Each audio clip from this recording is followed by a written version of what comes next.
Hello dear students, अपने unit and measurement के lectures को आगे बढ़ाते हैं। लास्ट अपन यहीं पे छोड़ा था, बच्चों याद है कि नहीं है? स्टार्ट कर सकते हैं क्या अपन? सेवन डायमेंशन हमने फंडामेंटल डायमेंशन ही पढ़ी थी। फंडामेंटल फंडामेंटल फिजिकल क्वांटिटीज हमने पढ़ लिए, जो कि टोटल कितनी है बच्चों? Seven. One two three four five six और सेवन। इसमें से यूज कौन कौन सी आएगी बच्चों? एमएलटी, ये डायमेंशन के लिए काम आएगी बच्चों। स्टार्ट करते हैं अपन dimension of a physical quantity. मैं आपको फिर से बता देता हूँ बच्चों, थोड़ा सा इसकी विड्थ अपन बढ़ाएंगे, है ना? ठीक है, ये लो मैंने कलर ले लिया। डायमेंशन जो है वो किसको बताएगी बच्चों? पावर को बताएगी। किसकी पावर को बताएगी? Fundamental quantity MLT. अगर पावर जीरो वन जीरो है तो इसका मतलब अपन ऐसा बोल सकते हैं कि लेंथ केवल वन है, बाकी मास और time there is no present in this physical quantity. That's why we can call this only length, or only length physical quantity has example of displacement, as we know that distance, as we know that too. Okay, got it बच्चों? तो the power of a fundamental quantities, derived quantities are called dimension of the that quantity। इसका मतलब dimension निकालने के लिए अगर मुझे चाहिए वेलोसिटी, क्या चाहिए बच्चों? मेरे को मान लो वेलोसिटी। तो वेलोसिटी क्या होता है बच्चों? पता है ना? Displacement upon time. क्या होता है बच्चों? Displacement upon time. तो डिस्प्लेसमेंट क्या है तुम्हारे हिसाब से, जरा बताओ। मैं इसको थोड़ा सा क्लीन कर देता हूँ, टच पैड को अपने, ताकि लेकिन ना हो। डिस्प्लेसमेंट है ना, डिस्प्लेसमेंट की बात करें तो इसमें केवल लेंथ आएगा कि L1, टाइम क्या आएगा बच्चों? T1 आएगा। ढंग से लिखेंगे तो क्या आएगा? M है ही नहीं तो जीरो लिख देंगे, L1 लिख देंगे, T ऊपर जाएगा, -1 हो जाएगा बच्चों। कोई परेशानी वाली बात नहीं। लेकिन ये डायमेंशन नहीं लिखी बच्चों, ये मैंने जो लिखा है ये एक्चुअली में क्या कहलाएगा बच्चों? ये कहलाएगा डायमेंशन फॉर्मूला। अब मैं यहाँ पर एक खुलासा करने वाला हूँ बच्चों। यहाँ पर एक वर्ड लिखते हैं बच्चों, अपन क्या लिखते हैं बच्चों? मैंने लिखा है एक तो डायमेंशन, ढंग से समझ लेना है ना। और एक और लिखता हूं बच्चों में, डायमेंशन फॉर्मूला। क्या लिखा मैंने? Dimension formula. और एक मैंने क्या लिखा बच्चों? Dimension equation. Dimension dimension formula और डायमेंशनल इक्वेशन। स्टार्ट करें। वही क्या एग्जांपल लेंगे अपन बच्चों? वेलोसिटी का। क्या एग्जांपल लिया मैंने? वेलोसिटी का ही एग्जांपल लिया है बच्चों, ना? ठीक है ना? वेलोसिटी एग्जांपल के बाद यहाँ पर अगर मैं कोई लिखता हूँ वेलोसिटी के लिए, तो तुम्हें पता है जीरो वन और -1, m0 l1 t-1, और v is equal to m0 l1 t-1। क्या तुम्हें समझ में आया कि क्या लिखा हुआ मैंने? अगर केवल पावर यूज कर रहे हैं, अगर केवल अपन क्या यूज कर रहे हैं बच्चों? केवल और केवल पावर यूज कर रहे हैं, तो इसका मतलब वो डायमेंशन कहलाएगी। पावर लगा के यूज कर रहे ब्रैकेट के अंदर, तो वो डायमेंशन फॉर्मूला होगा। और अगर फिजिकल क्वांटिटी सामने लिख के अपन इक्वेशन बना देते हैं तो ये बन जाते हैं डायमेंशनल इक्वेशन। याद रख लेना बच्चों, बहुत ही शॉर्ट ट्रिक है, कोई परेशानी वाली बात नहीं होगी। स्टार्ट करते हैं डायमेंशन ऑफ फिजिकल क्वांटिटी। ये डायमेंशन याद करने का तरीका बच्चों, किसी का भी अगर तुम्हें फिजिकल रिलेशन पता है ना बच्चों, क्या पता है बच्चों? रिलेशन, तो तुम उसकी डायमेंशन निकाल सकते हो। जैसे डेंसिटी, मास अपॉन वॉल्यूम। मैं तुम्हें बताऊं बच्चों, जैसे एरिया निकालते हैं तो एरिया में क्या होता है? Length into width. लेंथ भी क्या होगा? L1, विड्थ भी क्या है? लेंथ ही तो है। तो टोटल डायमेंशन कितनी जाएगी? L2। तो ये फंडामेंटल नहीं है, ये बच्चों ड्राइव्ड है। एरिया का डायमेंशन इस तरीके से लिखा जा रहा है, कोई परेशानी वाली बात नहीं है बच्चों। डेंसिटी इस तरीके से निकाल सकते हो कि तुम मास अपॉन वॉल्यूम, ठीक है ना? ऐसे अपन कुछ भी निकाला जा सकता है। तो इसकी डायमेंशन क्या होगी? इसकी डायमेंशन होगी 1 और -3, लेकिन डायमेंशन फॉर्मूला ये है। और अगर मैं इसको ऐसे लिख दूं, रो इज इक्वल टू m1l-3, तो ये डायमेंशनल इक्वेशन कहलाएगी बच्चों। क्या कहलाएगी? Dimensional equation. अब यूज ऑफ डायमेंशन की बात करेंगे बच्चों। यूज ऑफ डायमेंशन में सबसे पहली चीज यहाँ पर क्या लिख रखी है बच्चों? देखो ढंग से, पहली चीज यहाँ पे लिख रखी है, तो check the correctness of the equation. अब मैं आपको बता देता हूँ बच्चों, अपन जो टॉपिक अभी पढ़ने वाले हैं, उस टॉपिक का नाम मैं यहाँ लिख देता हूँ बच्चों। थोड़ा ज्यादा गाढ़ा ले लिया मैंने, इसको मिटाओ। कलर ये लेते ना।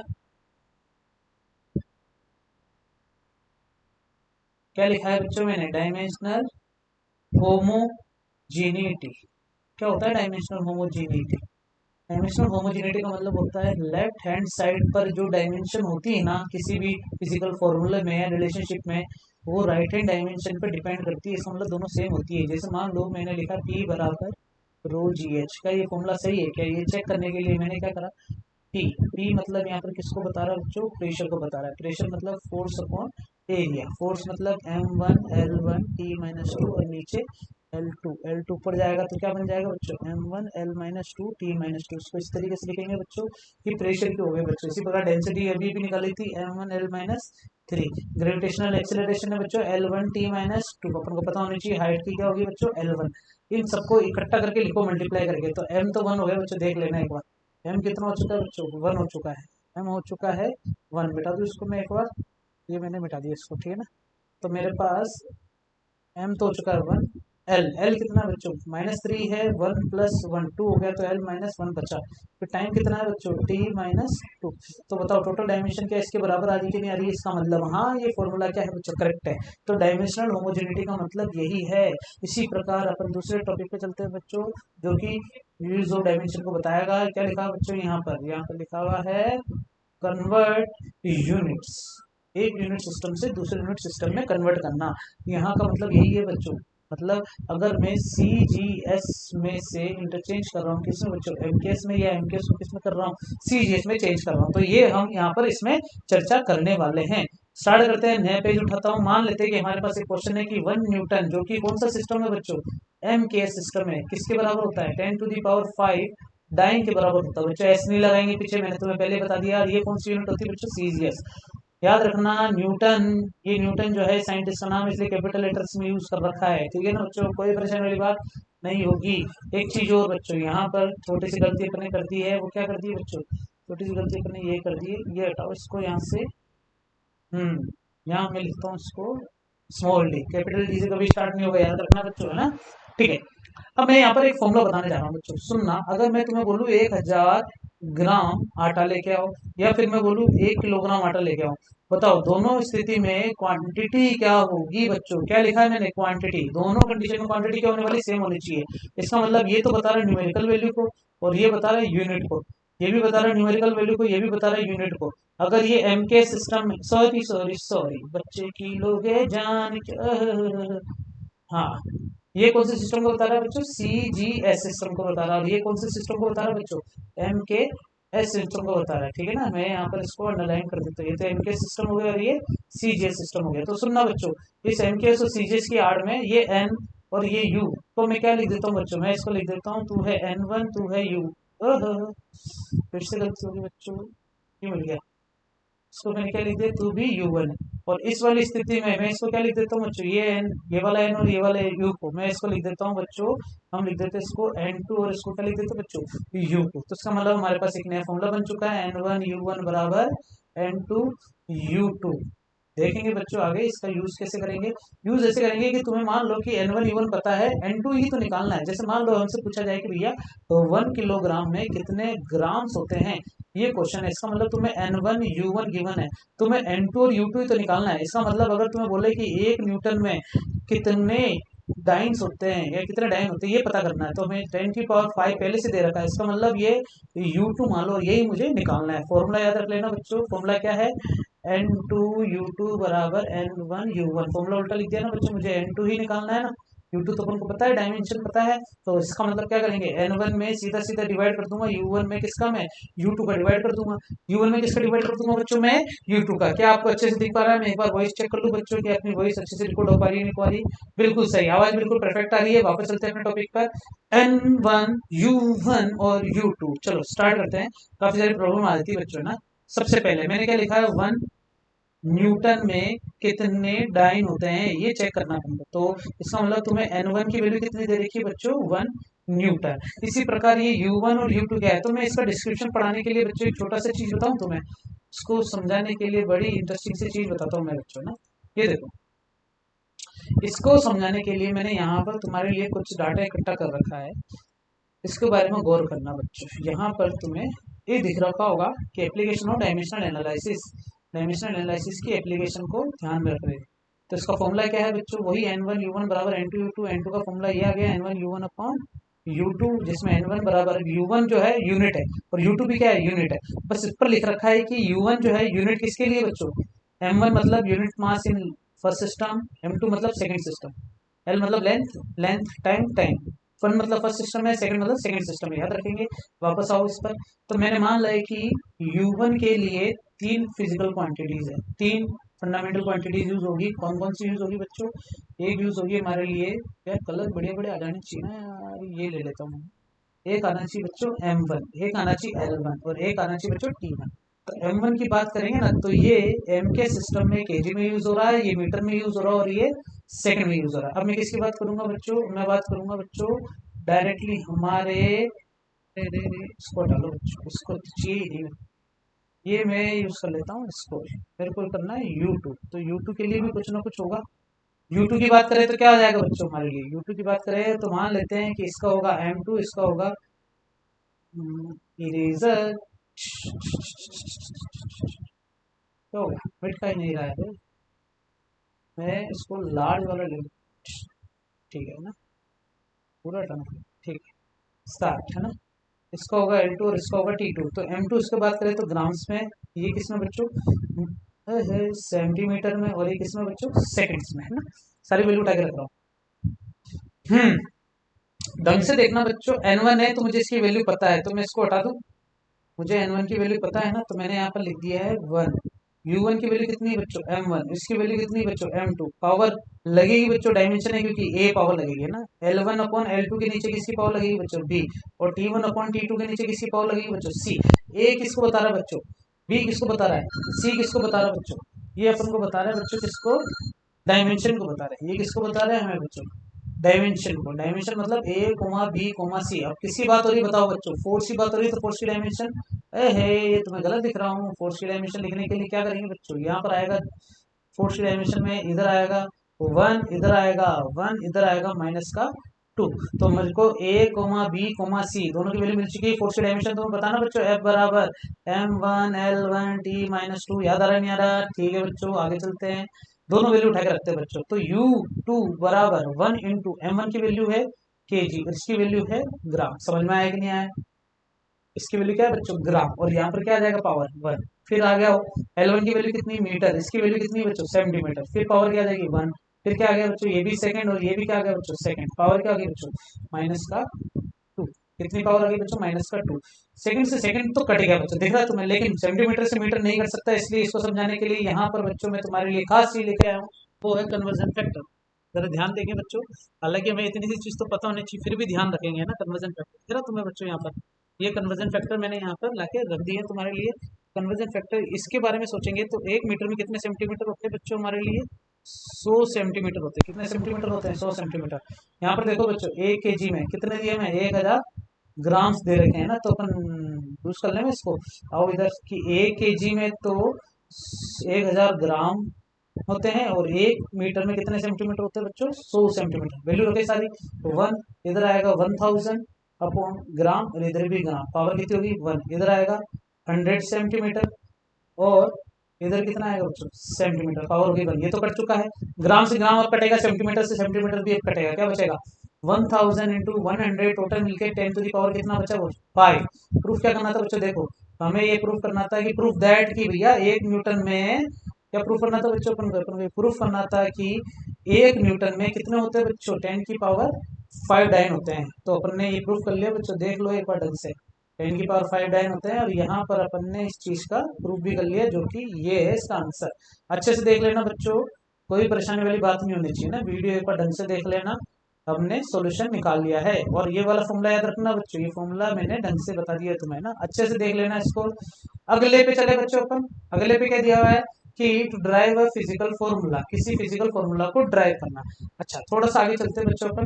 जैसे मान लो कि करेक्टनेस चेक करने के लिए यहाँ पर मैं पहले इन दोनों की बात शुरू से कर लूँ।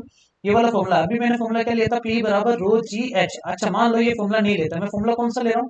S बराबर ut plus half a t²। तो बच्चों यही तो है। S मतलब ये डिस्प्लेसमेंट को बता रहा है, initial velocity, time, acceleration, time, ठीक है ना। तो अगर किसी फिजिकल फॉर्मूले में एडिशन ऑपरेटर आ जाता है या सब्सट्रैक्शन ऑपरेटर आ जाता है, ध्यान रखना, एडिशन ऑपरेटर या सब्सट्रैक्शन ऑपरेटर, तो इसके टोटल टर्म्स हो जाती है बच्चों 3। एक ये टर्म, एक ये टर्म और एक ये टर्म। तो तीनों टर्म्स की डायमेंशन सेम होगी, याद रखना बच्चों। मतलब इसकी डायमेंशन क्या है, L1 है, तो इसकी भी डायमेंशन L1 होगी। देखो बच्चों, velocity into time, length upon time, time से टाइम कैंसिल, क्या बचा, L बचा। हाफ ए स्क्वायर, तो इसका मतलब हाफ की तो कोई डायमेंशन होती नहीं है। डायमेंशन क्या होता है बच्चों, लेस होता है, डायमेंशन लेस होता है। एक्सेलरेशन की बात करेंगे तो लेंथ अपॉन टाइम, और इधर टाइम स्क्वायर से टाइम स्क्वायर कट गया, बचा क्या वापस, लेंथ। तो सबकी डायमेंशन में क्या आ रहा है बच्चों, L1 आ रहा है, ठीक है ना। इसका मतलब ये फॉर्मूला बिल्कुल करेक्ट है।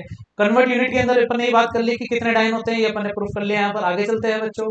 फिर drive formula, the time period of T time period of oscillation of a simple pendulum depends on, simple pendulum समझते हो, ये यहाँ से ये होता है सिंपल पेंडुलम बच्चों, याद रखना है।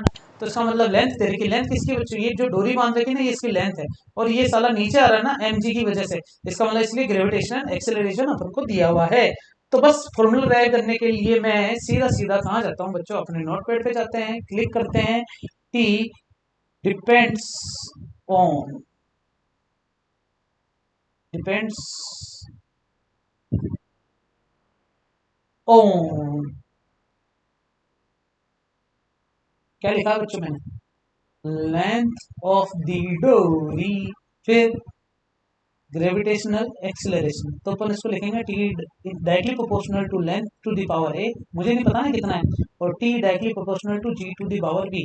अगर मैं इन दोनों को कंबाइन करके लिखता हूँ तो T directly proportional to L to the power b और g to the power b, और कांस्टेंट आ जाएगा प्रोपोर्शनलिटी सिंबल रखने के बाद, एल की पावर ए, बी की पावर जी। एल को बच्चों में स्मॉल एल लिखूंगा तभी चलेगा, कोई बड़ी बात नहीं है बच्चों, कर सकते हैं अपन, ठीक है। आगे चलते हैं ना। उसके बाद ये फॉर्मूला जो तुम्हें दिख रहा है ना, टी इज इक्वल टू के एल है जी की पावर बी।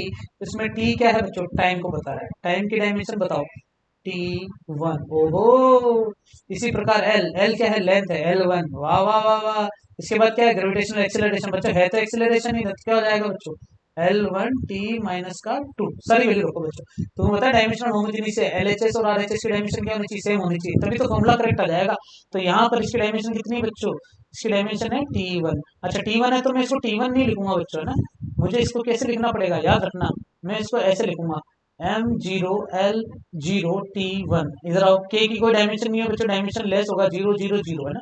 आगे आते हैं, एल एल एल एल मतलब लेंथ, तो क्या हो जाएगा बच्चों, L1 की पावर हो जाएगा ए, और जी में L1T - 2 की पावर हो गया बी। ढंग से लिखो बच्चों, एल की power a plus b, T की पावर -2b, और m तो है ही नहीं तो देखने की जरूरत है नहीं, M0L0T1। ये तुम्हें समझ में नहीं आएगा बच्चों, मैं यहाँ पर एक चीज लिख रहा हूँ बच्चों, जब बेस इक्वल होता है तो पावर क्या हो जाती है बच्चों, ऐड हो जाती है। जब बेस इक्वल होता है तो पावर क्या हो जाती है बच्चों, ऐड हो जाती है। तो देखो जरा समझना, a प्लस बी, लेंथ को लेंथ से कवर करेंगे, कंपेयर करेंगे तो 0 आएगा, और -2b किसके बराबर आ गया बच्चों, ढंग से देखो, 1 के बराबर आ गया, तो b की वैल्यू आई -1/2, यहाँ रख दो, a -1/2 बराबर 0, यहाँ रखा ना ये, तो a की वैल्यू आ गई है बच्चों +1/2, वहां जाके a की वैल्यू b की वैल्यू दोनों मिल चुकी है बच्चों, a की वैल्यू b की वैल्यू दोनों मिल चुकी है। तो t इज इक्वल टू के एल की पावर a जी की पावर b, तो मैं l की पावर तो लिख देता हूँ हाफ, और b की g की पावर लिख देता हूँ माइनस का हाफ। हाफ मतलब पता है ना बच्चों, रूट होता है, तो ये रूट एल और जी माइनस का इसमें नीचे चला जाएगा, तो टी बराबर फॉर्मूला क्या मिला है, रूट में एल अपॉन जी। के की वैल्यू सूत्रों से प्राप्त होती है 2 पाई, सूत्र मतलब एक्सपेरिमेंट बच्चों, ध्यान रखना। देखो बच्चों ये फॉर्मूला दिख रहा है तुम्हें, यहाँ पर ड्राइव हो चुका है, ये देखो यहाँ पर आ गया, टी बराबर के रूट में एल अपॉन जी, लीस्ट काउंट। अब बच्चों अपने डायमेंशनल एनालिसिस काफी सारा पढ़ लिया है, अब अपन बात करेंगे छोटी सी एरर की। ये जो चैप्टर है बच्चों, ये मैं बता दूं, ये एक्चुअली में यहीं तक ही अपनी वैल्यू रख पाता है ना, लेकिन फिर भी इस चैप्टर को अपन जल्दी खत्म करते हुए आगे बढ़ाते हैं, जल्दी खत्म करते हुए कहाँ ले जाते हैं बच्चों, इसको थोड़ा सा आगे बढ़ाते हैं ना। आगे बढ़ाते हैं इन द सेंस का मतलब क्या हो गया बच्चों, मैं आपको बता दूं कि smallest value that can be. अब आगे बढ़ाने का मतलब मेरे को पढ़ना पड़ेगा, टॉपिक क्या है बच्चों, अपन अब जो आ चुके हैं ना, वो कौन से फिगर पर आ चुके हैं बच्चों, अपन जो फिगर पे आ चुके हैं वो है एरर पे। किस पर आ चुके बच्चों, अपन एरर पे आ चुके। तो एरर निकालने के लिए सबसे पहले मैं एक बात करूंगा बच्चों, एक्सपेरिमेंटल, इसकी बात करूंगा बच्चों, एक्सपेरिमेंटल डिवाइसेस की, एक्सपेरिमेंटल डिवाइसेस की बात करूंगा। तो एक्सपेरिमेंटल डिवाइसेस का मतलब यहाँ पर क्या हो गया, जरा देखते हैं। एक वर्ड आता है बच्चों, लीस्ट काउंट। एक्सपेरिमेंटल डिवाइस मैं बात कर लेता हूँ बच्चों किसकी, एक स्केल की बात कर लेता हूँ, रूलर की बात कर लेता हूँ, जिसके अंदर कुछ कैसा होता है, 0 1 2 3 4 0.5, 6, 7, 8, 9, 10, ये हो गया 1। ये टोटल कितना कहलाएगा बच्चों? ये टोटल कहलाएगा बच्चों 1 सेंटीमीटर। तो अपन ऐसा सोच सकते हैं कि इस 1 सेंटीमीटर को नापने के लिए मुझे लीस्ट काउंट कितना करना पड़ा? मुझे 1 मिलीमीटर तक काउंट करना पड़ा। तो यही है इसकी smallest value that can be measured by the measuring instrument. किसी भी मेजरिंग इंस्ट्रूमेंट से अगर अपन स्मॉलेस्ट वैल्यू को मेजर कर लें तो वो उसका क्या कहलाता है बच्चों? लीस्ट काउंट कहलाता है, या उसे अपन बोलते हैं उसका रिजोल्यूशन। अच्छा बच्चों, रिजोल्यूशन, तुम्हें रिजोल्यूशन को मैं समझाता हूँ लेंस से। मोबाइल कैमरे में लेंस आते हैं, कैमरे के अंदर भी लेंस आते हैं, उनका रिजोल्यूशन देखा जाता है ना बच्चों, घुमा घुमा के, घुमा घुमा के। वेरी गुड, ये चीज समझ में आई ना? फालतू की चीजें पढ़ा रहे सब, कब से ये चीज बोलते जाओ तो मजा आएगा। आगे चलते हैं बच्चों, थोड़ा सा अपन गाढ़ा करेंगे इसको बच्चों, मजा तो तभी आएगा। ग्रीन कलर का ले लिया, ये रूलर दे रखा है, वर्नियर कैलिपर्स दे रखा है, आप सबने देखा होगा बच्चों वर्नियर कैलिपर्स। इसका लीस्ट काउंट होता है 0.1 mm, जबकि इसका लीस्ट काउंट होता है 1 mm। तुमने एक और चीज देखी होगी बच्चों, इस तरफ का एक शेप होता है ढांचा ढांचा, स्क्रू गेज टाइप का, देखा नहीं देखा बच्चों? नीचे आएगा देखना अभी।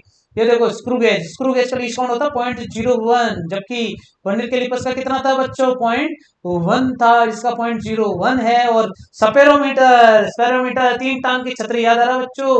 कौन सी टांग की छतरी? 3 टांग की छतरी। ये जो इसका स्केल कहला रही बच्चों, क्या है ये इसकी? ये है इसकी स्केल, ये इसका घुमाने वाला पेच, ये रीडिंग मेन स्केल कहलाती है बच्चों। प्रिंसिपल एक्सिस, प्रिंसिपल स्केल कहते हैं जिसे अपन। ये मैंने मिटा दिया काफी सारा, मिटा दूं उसको? मैंने छुपा ही दिया इसको।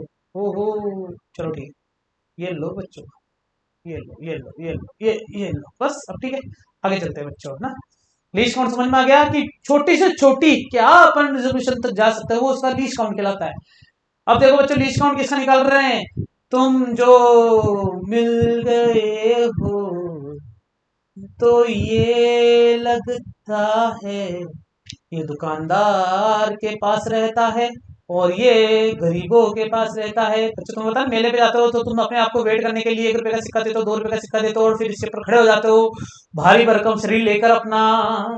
तो बस ठीक है ना बच्चों, भारी भरकम शरीर ये कितना ले रहा है बच्चों? 1 kg तक ले रहा है। और ये लीस्ट काउंट कितना तक लेता है बच्चों? 1 ग्राम तक। तो ये किस किसके पास होता है बच्चों? ये एक तो रहता है सुनार के पास। किसके पास रहता है? सुनार के पास। सुनार के पास तो इससे भी छोटा रहता है बच्चों, जो पॉइंट या 10 ग्राम तक तोल सके। ये तोला तोला समझ रहे हो ना? 3 तोले का सोना, 50 तोला। ठीक है, लीस्ट काउंट हाथ में पहनने वाली घड़ी का लीस्ट काउंट 1 सेकंड होता है, टिक टिक टिक टिक टिक। जबकि स्टॉप वॉच का जो होता है मिली सेकंड्स में चलता है बच्चों। ये मिली सेकंड्स का है, किसका है बच्चों? मिली सेकंड का। कल अपन बात करी थी milli milli, mega mega. Oh accuracy of measurement, accuracy of measurement, measurement की एक्यूरेसी निकालने के लिए बच्चों मान लो कि अपन एक आटे का कट्टा लेके आए। कितने किलो का था वो? 25 किलो का। ये कहां पर नापने को मिला अपन को? ये नापने को मिला है, दुकानदार ने बोला कि 25.67 kg का है। लेकिन 2 बंदे घर पर आके तोल के देखे, एक ने निकाला पॉइंट के बाद 61, एक ने निकाला पॉइंट के बाद 65। तो ये माना गया है कि भैया ये इसका नियरेस्ट एक्चुअल वैल्यू के बिल्कुल नियरेस्ट है, इसलिए इस पर क्या कहते हैं? क्लोजनेस ऑफ अ मेजरमेंट, इसलिए इसे बोलते हैं बच्चों एक्यूरेसी। मैं तुम्हें बता दूं बच्चों, किसी भी चीज को मेजर करने के लिए 100% एक्यूरेट नाम की कोई चीज नहीं होती है। 100% एक्यूरेसी से आप कोई भी काम नहीं कर सकते। टाइमिंग देख लें बच्चों, बिल्कुल सही चल रहा है, आई थिंक वॉइस बिल्कुल सही आ रही है। मैं क्या बोल रहा हूं बच्चों? 100% एक्यूरेसी से आप कोई काम नहीं कर सकते, इसीलिए आप अपनी एक्चुअल वैल्यू के पास तक अगर आ जाते हो तो उसको अपन क्या बोलते हैं बच्चों? एक्चुअल। क्या बोलते हैं बच्चों? एक्चुअल। ये याद रख लेना बच्चों, इसको तो मिटा देता हूं और मैं यहां पर अपने कलर में लिखूंगा एक्यूरेसी, ये रसी कवाई। ठीक है ना बच्चों? ओके गांव वालों, आगे चलते हैं। इसमें क्या लिखा? Measurement made by, colour change कराए, measurement made by student B is more accurate than A. आगे चले, प्रिसीजन मेजरमेंट। प्रिसीजन मेजरमेंट का मतलब बताता हूं बच्चों। मान लेते हैं कि आप एक फिजिकल क्वांटिटी को मेजर कर रहे हैं, अगर आप संतुष्ट नहीं हो रहे हो तो उसको वापस तोलोगे, फिर तोलोगे, फिर तोलोगे, तोलते तोलते अगर तुम्हारी वैल्यू में थोड़ा छोटा चेंज आता है तो उस मेजरमेंट को अपन क्या बोलते हैं? कि ये बहुत प्रिसाइज है। प्रिसाइज मतलब समझते हो ना? बिल्कुल थोड़ा सा पास पास है, बिल्कुल थोड़ा सा आस पास है। अभी तो अपन ने क्या निकाला था बच्चों? एक्यूरेट वैल्यू निकाली थी, जो कि पॉइंट के बाद ज्यादा टर्म नहीं देखी गई। इसमें पॉइंट के बाद बहुत सारे टर्म्स को देखा जाता है, इसलिए इसे अपन क्या कहते हैं बच्चों? प्रिसाइज नेचर कहते हैं। क्या कहते हैं बच्चों, प्रिसाइज। एक्यूरेसी और प्रिसीजन दोनों में बच्चों डिफरेंस है, याद रखना। एक्यूरेसी में तो बिल्कुल पास में तो भी चलेगा, लेकिन प्रिसीजन में क्या है, पास होने के बावजूद भी पॉइंट के बाद डिजिट देखे जाते हैं, डेसिमल डिजिट देखे जाते हैं बच्चों। क्या देखे जाते हैं, डेसिमल डिजिट्स देखे जाते हैं। आगे चलते हैं बच्चों, सिग्निफिकेंट फिगर्स आगे चलते हैं। मोस्ट इंपोर्टेंट है बच्चों, ये तुम्हारे केमिस्ट्री में भी काम आता है और फिजिक्स में तो काम आएगा ही आएगा। किसकी बात कर रहा हूं बच्चों में, सिग्निफिकेंट फिगर की। यहां पर मैं बात करता हूं सिग्निफिकेंट फिगर का मतलब क्या है। जैसे 2.00345, तो इसके सिग्निफिकेंट फिगर कितने, फिगर मतलब इस डिजिट के अंदर या इस नंबर सिस्टम के अंदर हमें कितने सिग्निफिकेंट फिगर दिख रहे हैं, तो 1 2 3 4 5 6 इसका सिग्निफिकेंट नंबर है। अगर मैंने लिख दिया 2.0300, तो इसमें कितने हैं बच्चों, इसमें 6 नहीं होंगे, इसमें होंगे केवल 3। पॉइंट के बाद अगर 0 आ रहे हैं तो उनको इंक्लूड नहीं करते। तो मैं यहाँ पर बता देता हूँ सिग्निफिकेंट नंबर की डेफिनेशन, ढंग से देखेंगे बच्चों। The total number of digits, the total number of digits, reliable digits की बात हो रही है एक तो, और एक लास्ट अनसर्टेन डिजिट की बात हो रही है। इसके बारे में अभी मैं आगे बताने वाला हूं, which is directly obtained from a particular measurement are called significant figures. याद रखना बच्चों सिग्निफिकेंट फिगर की डेफिनेशन। अभी मैं एग्जांपल दूंगा, कुछ रूल्स भी बताऊंगा, तुम्हें याद आते रहेंगे बच्चों सिग्निफिकेंट फिगर्स के लिए ना। जैसे मान लो कि क्या है, मैंने ये कुछ मेजरमेंट कर रखा है बच्चों, क्या कर रखा है, मेजरमेंट कर रखा है। जैसे ये चांदी की सामान को तोला जा रहा है, 6.11 ग्राम आ रहा है, तो सिग्निफिकेंट नंबर आ रहा है 1 2 3। इसके 3 सिग्निफिकेंट नंबर है, और इसमें कितने सिग्निफिकेंट नंबर बच्चों, केवल 2 ही आ रहे हैं, क्योंकि पॉइंट के बाद ज्यादा संख्या देखी नहीं जाती गाड़ी के स्पीडोमीटर के अंदर। तो बच्चों इसमें स्पीडोमीटर में किसी प्रकार का कोई भी पॉइंट डिजिट के बारे में मान्यता नहीं है या देखा नहीं जा सकता, लेकिन इसमें देखा जा सकता है। प्रिसीजन, लीस्ट काउंट, ये सब चीजें ध्यान में रखनी पड़ती है बच्चों। आगे चलें, आगे चलो, सिग्निफिकेंट फिगर्स। अब देखो इसमें कितना दिख रहा है, 12.76, तो ये 4 सिग्निफिकेंट फिगर आ रहा है। इसमें कितना है बच्चों, 1.8। कैसे पता चल रहा है बच्चों, लेंथ मान लेते हैं कि इसकी कितनी है, यहां तक आ रही है बच्चों। ओहो, गिनो, ये तो गया 1 2 3 4 5 6 7 8, सही है ना बच्चों। तो इसका आ गया 1.8। टोटल सिग्निफिकेंट फिगर्स कितने हैं बच्चों, इसके 2 है। अब रूल्स की बात करते हैं सबसे पहले। जैसे मान लो 16 है, 35.6 है, 6438 है, तो इनके सिग्निफिकेंट नंबर जितने डिजिट दिख रहे हैं वो सारे हो सकते हैं। All non zero digits are significant number, सारे नॉन जीरो डिजिट्स जो है सिग्निफिकेंट नंबर होते हैं। याद रखना बच्चों, non zero digit significant number होते हैं। तो ये दिख रहा है बच्चों 2 3 4, ये सिग्निफिकेंट नंबर की खासियत हो गई है। Rules for counting significant number, significant number को काउंट कैसे करते हैं, अगर जीरो जो है नॉन जीरो के बिटवीन आ रहा है, अगर जीरो जो है वो नॉन जीरो के बीच में अगर आ जाए, देखो बच्चों मैं तुम्हें बता दूं बच्चों, नॉन जीरो डिजिट को ही अपन क्या बोलते हैं, सिग्निफिकेंट नंबर के अंदर काउंट कर पाते हैं, ठीक है ना। लेकिन अगर जीरो आ जाए, और वो जीरो कहां आना चाहिए, नॉन जीरो के बीच में आना चाहिए। नॉन जीरो के किसमें आना चाहिए बच्चों, जिसमें लिखा 200000009, तो ये 2 3 4 5 6 7 8 सिग्निफिकेंट नंबर कहलाएंगे। जैसे इसमें कितने आएंगे, 3, इसमें 4, इसमें कितने बच्चों, 1 2 3 4 5, दिख रहा है कि नहीं दिख रहा है। इसका मतलब ये सारे सही है। लेकिन अगर जीरो किसी significant number non zero number के पीछे आगे लग जाए तो काउंट नहीं होंगे। जैसे ये है, पीछे वाले जीरो काउंट नहीं होंगे, तो इसका 1 हो गया। इसमें बीच वाला जीरो काउंट होगा लेकिन ये वाला नहीं होगा, इसलिए इसके कितने हो गए बच्चों, 3 हो गए। 20 प्लस माइनस 1 है, नोटिस करना बच्चों, 20 होता तो 1 लिखते, लेकिन 20 प्लस माइनस 1 है, इसका मतलब क्या हो गया, ये 21 भी हो सकता है और 19 भी हो सकता है, इसलिए सिग्निफिकेंट फिगर क्या होंगे इसके बच्चों, 2 होंगे। Rule for counting significant figure, 4th number rule क्या कहता है कि अगर पॉइंट के बाद, क्या बोल रहा हूं बच्चों, अगर मैं पॉइंट के बाद की बात करूं, जैसे मैंने तुम्हें क्या बताया, अगर मैं बोलूं कि 200 है तो उसके सिग्निफिकेंट नंबर एक ही गिने जाएंगे, लेकिन 2 के पॉइंट के बाद जीरो आ रहे हैं तो जितने जीरो आएंगे उतने सिग्निफिकेंट नंबर लिखने पड़ेंगे। जैसे कि 4, जैसे कि 3, जैसे कि ये पूरे के पूरे आएंगे। पॉइंट का बहुत बड़ा महत्व है, याद रख लेना बच्चों। वापस नोट कर रहा हूं मैं यहाँ पर, एक खतरनाक चीज बताने जा रहा हूं। अगर हमारे पास 2.0003 आ रहा है तो सिग्निफिकेंट नंबर ये सारे कहलाएंगे, कितने हो गए टोटल, 5। अगर मैं लिखता हूँ 2.00 तो कितने होंगे बच्चों, 3। और अगर मैं लिखता हूँ 200 तो कितने होंगे बच्चों, 1। कितने होंगे बच्चों, केवल और केवल 1 होंगे। क्या होंगे बच्चों, 1। याद आ गई, समझ में आ गया, कोई परेशानी वाली बात नहीं है। आगे चल सकते बच्चों, rules for counting significant figure 5। थोड़ा सा अपन देख ले बच्चों आगे का कि अपनी रिकॉर्डिंग कैसी चल रही है, बिल्कुल परफेक्ट चल रही, नहीं चल रही है, एकदम सही आवाज रिकॉर्ड हो रही है बच्चों। आगे चलते हैं, if the number is less than 1, अगर कोई नंबर 1 से छोटा है और सारे zero before the first non integer digit not significant number. मैं बता दूं बच्चों, डेसिमल के आगे अगर जीरो इसके पीछे होते तो मैं काउंट करता, लेकिन जीरो इसके आगे अगर आ जाए, याद रखना बच्चों, कि यहाँ पर नॉन जीरो के फर्स्ट आगे लग जाए या बिफोर लग जाए, ठीक है ना बच्चों, याद रखना सारे जीरो तो वो नॉट सिग्निफिकेंट नंबर इसके अंदर नहीं होंगे, याद रख लेना बच्चों। कंडीशन अप्लाई, लेस देन 1 होना चाहिए, लेस देन 1 होना चाहिए। अब जैसे ये है कि ये 3 माना जाएगा, ये 4 माना जाएगा, लेकिन इसके आगे की किसी भी डिजिट को लिया नहीं जाएगा। आगे चलते हैं। Number 6, during the conversion of unit use power of 10, 10 की पावर अगर कन्वर्ट करें, जैसे मान लो ये है, तो इसमें सिग्निफिकेंट कितने नंबर है तुम्हारे हिसाब से? देखो 10 की पावर को देखा ही नहीं जाएगा, मुंह ही नहीं लगाएंगे। पॉइंट के बाद जीरो आ रहा है तो 4 हो गया, पॉइंट के बाद जीरो आ रहा है तो 4 हो गया, पॉइंट के बाद कितने भी माइनस जीरो आ रहे तो भी 4 हो गया। इसका मतलब कोई फर्क नहीं पड़ता, अलबत्ता कोई फर्क नहीं पड़ता, अलबत्ता। अच्छा थोड़ा सा दिमाग लगाओ, अब तुम यहां पर सोचोगे कि 10.7200 को अगर मैं 10 की पावर 2 से मल्टीप्लाई करता हूं तो 7200 इंटू 100, 100 से ये दोनों 100 कट जाएंगे तो 2.7 बचेगा। आ रही कि नहीं आ रही बात बच्चों समझ में? अरे नहीं नहीं, ऐसे कैसे कट जाएगा, ये 100 से मल्टीप्लाई हो जाएगा तो 2.700 के साथ 100 जब आगे जाएगा तो इन दो के बाद पॉइंट लग जाएगा तो 270.0, तब भी क्या कहलाएगा बच्चों? 4 कहलाएगा। अब इधर आओ, 2.700 में 10 की पावर -3 आ गया, अगर 10 की पावर क्या आ गया बच्चों? -3, -3 मतलब 2.700 में 10 की पावर 3 का मतलब 1000 का डिवाइड होगा, 10,000 का नहीं होगा रे, किसका होगा बच्चों? 1000 का होगा। किसका होगा बच्चों? 1000 का। 1000 मतलब वही पॉइंट के बाद ऐसा कुछ होगा क्या? अब बताओ इसके सिग्निफिकेंट नंबर कितना आएंगे? 1 2, इन दोनों को तो काउंट करेंगे नहीं बचा, ये दोनों कितने हो गए बच्चों? 4 ही हो गए ना, कोई परेशानी वाली बात नहीं होगी। स्पीड में चल रहा हूँ लेकिन मजा आ रहा है बच्चों। ये सारे डाउट पूछ सकते हो। एग्जैक्ट नंबर क्या होते हैं? Exact number are either defined number और result of account exact number. ये कुछ न्यूमेरिकल पॉइंट ऑफ व्यू से बता रहा हूँ बच्चों, जैसे dozen, hour, inches, 6 pack cube, ये वो फलाना ढीमका, ये सब चीजें क्या है? फाइनाइट होते हैं, इनफाइनाइट होते हैं सब चीजें। जैसे डजन है, 12 ऑब्जेक्ट को डजन बोलेंगे, एक आवर में 60 मिनट होते हैं, एक इंच में 2.45 सेंटीमीटर होते हैं। काउंटिंग करने पर ये मिलता है, जैसे 45 स्टूडेंट्स हो गए, 5 एप्पल्स हो गए।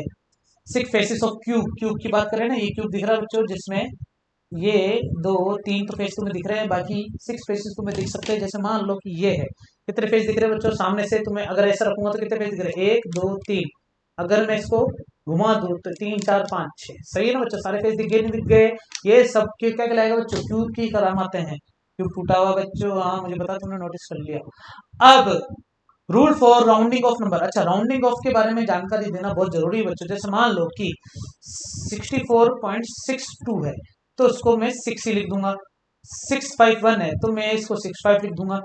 3 है तो पॉइंट के बाद 3 हटा दूंगा, और राउंडिंग ऑफ 3 डिजिट। ये बच्चों सोचने वाली बात है कि मुझे केवल कितने डिजिट लेनी बच्चों? 3 डिजिट लेनी, याद रख लेना। एक लाइन लिखी हुई है बच्चों इंपॉर्टेंट है, जो कि क्या लिखा हुआ है? इफ द डिजिट, क्या लिखा है बच्चों? अगर डिजिट जो है वो ड्रॉप है, जो कि किससे कम है बच्चों? 5 से कम है, the preceding digit is left unchanged. इसको क्या कर देंगे बच्चों? बिना चेंज किए अपन छोड़ देंगे, बिना चेंज किए अपन इसको क्या कर देंगे बच्चों? छोड़ देंगे, बिना चेंज किए अपन इसको छोड़ देंगे, छोड़ देंगे, छोड़ देंगे, छोड़ देंगे।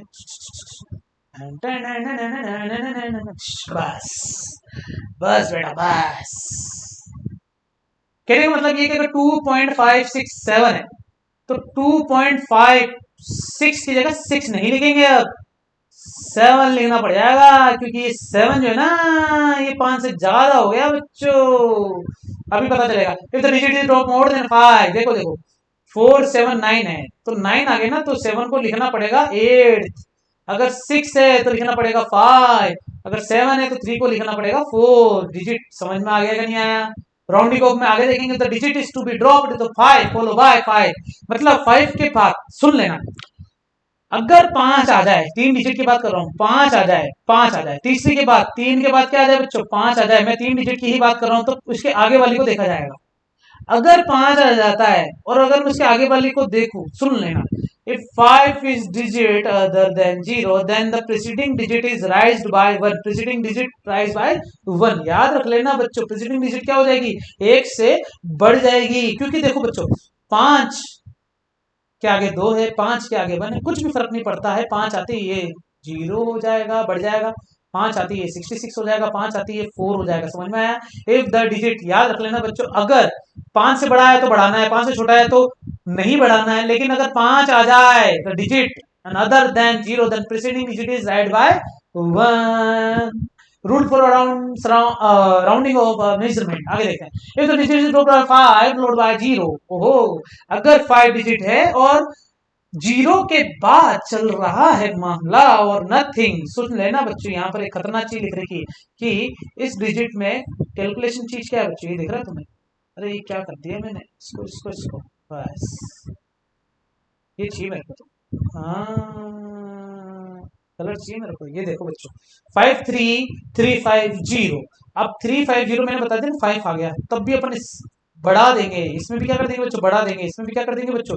अच्छा, अब यहाँ पर सोचने वाली बात आ गई. सर आपने यहाँ तो बढ़ा दिया, सही है.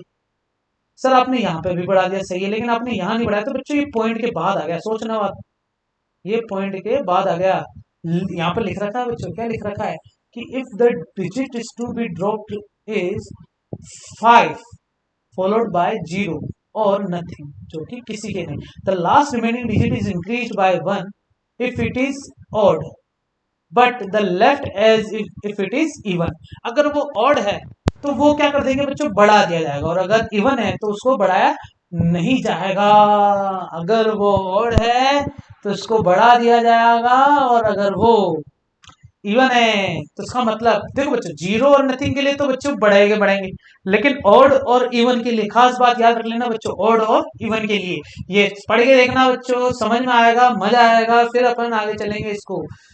इसमें बच्चों राउंडिंग ऑफ के अंदर क्वेश्चन एक्चुअली में आते तो नहीं है, लेकिन फिर भी जब अपन न्यूमेरिकल करते हैं ना, तब उस समय हमें सारी जानकारी पता होनी चाहिए. एक काम करो बच्चों कि अभी तक अपन ने जो जो डिस्कस किया है सारा वॉश आउट कर दो, सब हटा दो, सब हटा दो. लेकिन सिग्निफिकेंट नंबर पर थोड़ा सा गौर करें तो वहां एडिशन और सब्सट्रैक्शन में जरूर काम आता है. ये सारी चीजें ढंग से देखना बच्चों. जैसे 3.02 है और 34.645 है. अगर मैं इन सबको इन सब में जोड़ता हूं तो मेरा आंसर आता है ये. लेकिन मुझे इसके बारे में चर्चा करनी है ना, 3 के बारे में. तो ये 8 ज्यादा है, तो इसका मतलब 3 ना लिखे इसको क्या लिख दूंगा बच्चों मैं 4. जैसे 8 3 है, अब 8 3 है तो मैं इसको डायरेक्ट ऐसे लिख सकता हूँ 3 के आसपास. अब जैसे क्या है, अगर ये ऐसा होता 107.984 होता तो मैं इसको बढ़ाने से अच्छा मैं इसको 108 लिख देता. लेकिन एडिशन सब्सट्रैक्शन करते समय हम इसको डायरेक्ट लिख सकते हैं. मैं एक छोटा सा एग्जांपल देता हूँ बच्चों. हम जैसे मान लो कि मैंने बोला √3 की वैल्यू बताओ, तो मुझे √3 की वैल्यू तो नहीं पता, लेकिन मुझे पता है कि √1 की वैल्यू 1 होती है और √4 की वैल्यू होती है 2. इसका मतलब √3 इन दोनों के बीच में आएगा. इन दोनों के बीच में आएगा मतलब बताओ 3 4 के पास में है या इसके पास में है. ऑब्वियस बात है 3 इसके ज्यादा पास में, तो 1.5 से थोड़ा बड़ा होगा आंसर, तो मैं 1.7 मान लू क्या. और तुम्हें पता है बच्चों √3 की वैल्यू 1.732. ये कहलाता है बच्चों हिट एंड रन. अरे रन नहीं, है तो सलमान खान का डायलॉग हो गया. से कहते हैं बच्चों अपन हिट एंड ट्राई. ये हिट एंड ट्रायल मेथड पर काम करता है. अब तुम कुछ भी निकाल सकते हो बच्चे. अगर मैंने बोला √10 की वैल्यू बताओ, तो तुम्हें पता है √9 की वैल्यू पता है और √16 की पता है. इसकी वैल्यू 3 है, इसकी वैल्यू 4 है. अब बताओ 10 9 के पास में, इसके पास में 10 के पास में है, तो 3.2 लिख दूं मैं, 3.14 लिख दो, या जो तुम्हारी इच्छा. निकाल के देख लेना बच्चों, आंसर यही आने वाला है. ये सिग्निफिकेंट के स्पेसिफिकेशन है बच्चों, सारे है ना. ओके, ये एडिशन सब्सट्रैक्शन मल्टीप्लिकेशन डिवाइडेशन मैंने तो सीधा √स्क्वायर रूट बता दिया बच्चों. ये तो तुम डायरेक्ट कर सकते हो ना. अब आते हैं बच्चों एरर्स पर. किस पर आते हैं बच्चों अपन, एरर्स पर. पढ़ना बहुत जरूरी है. एक बार चेक कर लेते हैं अपनी वॉइस और ये सब चीजें बिल्कुल करेक्ट चल रही है कि बिल्कुल सही है बच्चों, ना. स्टार्ट करते हैं. एरर.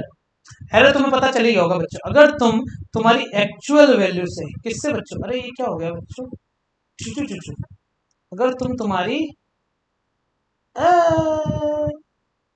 पेन सही क्यों नहीं चल रहा, इसको सही रखो, पेन उठाओ और मैंने इसको अगर तुम तुम्हारी एक्चुअल वैल्यू से मेजर वैल्यू में थोड़ा सा भी अगर क्या आ जाए बच्चों, चेंज आ जाए. क्या आ जाए बच्चों, थोड़ा सा भी अगर चेंज आ जाए, तो उसी चेंज को अपन बोलते हैं बच्चों क्या, एरर. उसी चेंज को अपन क्या बोलते हैं बच्चों, एरर बोलते हैं. याद रख लेना बच्चों, एक्चुअल वैल्यू ये को अपन बोलेंगे एरर. याद रखना बच्चों, एरर जो होती है ना, यहाँ पर मॉडुलस लगा रखा है, इसका मतलब एरर जो किस में ली जाती है बच्चों, पॉजिटिव ली जाएगी. Types of error, systematic error, gross error, random error. Start करते हैं. सिस्टमेटिक एरर का मतलब हर बार छोटी छोटी एरर आना. ग्रोस मतलब सभी एरर को ऐड कर लेना और एवरेज निकाल देना, ये ग्रोस एरर आ गई. और रैंडम एरर मतलब कभी भी चलते चलते किसी ने टल्ला मार दिया एक्सपेरिमेंट करते करते, सिस्टमेटिक एरर देखते बच्चों। This error are rise due to the flaws in experimental system. किसी एक्सपेरिमेंटल सिस्टम के अंदर अगर एरर आ जाती है, जैसे मान लो कि मशीन खराब हो गई, system involve the observer measuring instrument and the environment. मान लो कि तुम्हारी आंख टेढ़ी है, ऑब्जर्वर दिख रहा है बच्चों, तुम्हारा सिस्टम ऑब्जर्वर की वजह से खराब हो गया मतलब, ठीक है ना। The error are eliminated by detecting the source of the error. सही बात है ना। सिस्टमेटिक एरर की बात करें तो सबसे पहले आता है बच्चों पर्सनल एरर। पर्सनल मतलब खुद से एरर हो जाए। एक होता है इंस्ट्रूमेंटल एरर, वर्नियर कैलिपर्स की पूंछ टूटी हुई है। एनवायरमेंटल एरर, मान लो कि तुम किसी टेम्परेचर किसी साइकिल पे काम करो, थर्मोडायनेमिक साइकिल पे काम करो, लेकिन एकदम से बारिश आ गई तो टेम्परेचर तो चेंज हो गया, तब एरर आ सकती है।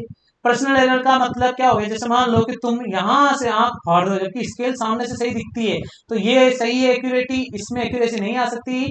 मैं भी क्यों पीछे हटू, हम भी लेंगे लाल कलर, हम भी लेंगे लाल कलर, लाल कलर वही लाल कलर। ये ले लिया बच्चों मैंने, ठीक है ना। ये ऑरेंज हो गया थोड़ा सा, ठीक है। तो इसका मतलब ये जो चीज कर रहे हो तुम, आंख फाड़ने का काम साइड से, तुम्हें पता बच्चों, एक कोई रीडिंग, मान लो ये मेज है ना, मैं इधर बनाऊंगा साइड में डायग्राम, मान लो कि ये है तुम्हारी मेज, जहां पर पड़ा है मीटर से, तो ये डिशू डिशू डिशू, एक बालिका जिसकी दो चोटी, और वो प्रैक्टिकल कर रही है। यहाँ बालक प्रैक्टिकल को अपनी तिरछी निगाहों से देख रहा है, लड़की को नहीं, प्रैक्टिकल को तिरछी निगाहों से देख रहा है, तो वो रीडिंग में क्या बोलेगा, 10.5 आ रही है। ये क्या बोलेगी, नहीं 10.6 आ रही है मेरी, तो ये बोलेगा 10.5 आ रही है। मतलब गलत कौन है, लकड़ी या लकड़ा, सॉरी लड़की या लड़का, गलत लड़का है क्योंकि वो साइड से देख रहा है, क्योंकि अपन ने अभी भी देखा कि साइड से देखने वाले की रीडिंग गलत होती है। इसे कहते हैं पर्सनल एरर्स। क्या कहते हैं बच्चों, पर्सनल एरर। इंस्ट्रूमेंटल एरर का मतलब समझ में आ गया। ये देखो बच्चों, ये पोर्शन दिख रहा है, इसमें कहीं ना कहीं इतना सारा गेप खाली रह गया बच्चों, जबकि ये बिल्कुल एग्जैक्ट है ना। अच्छा सोचना, अगर ये एरो थोड़ा सा आगे खसका हुआ है तो ये पॉजिटिव जीरो एरर है, ये पीछे खसका हुआ तो नेगेटिव जीरो एरर है। इसका मतलब ये जीरो तक नहीं जा रहा, इसे कहते हैं जीरो एरर।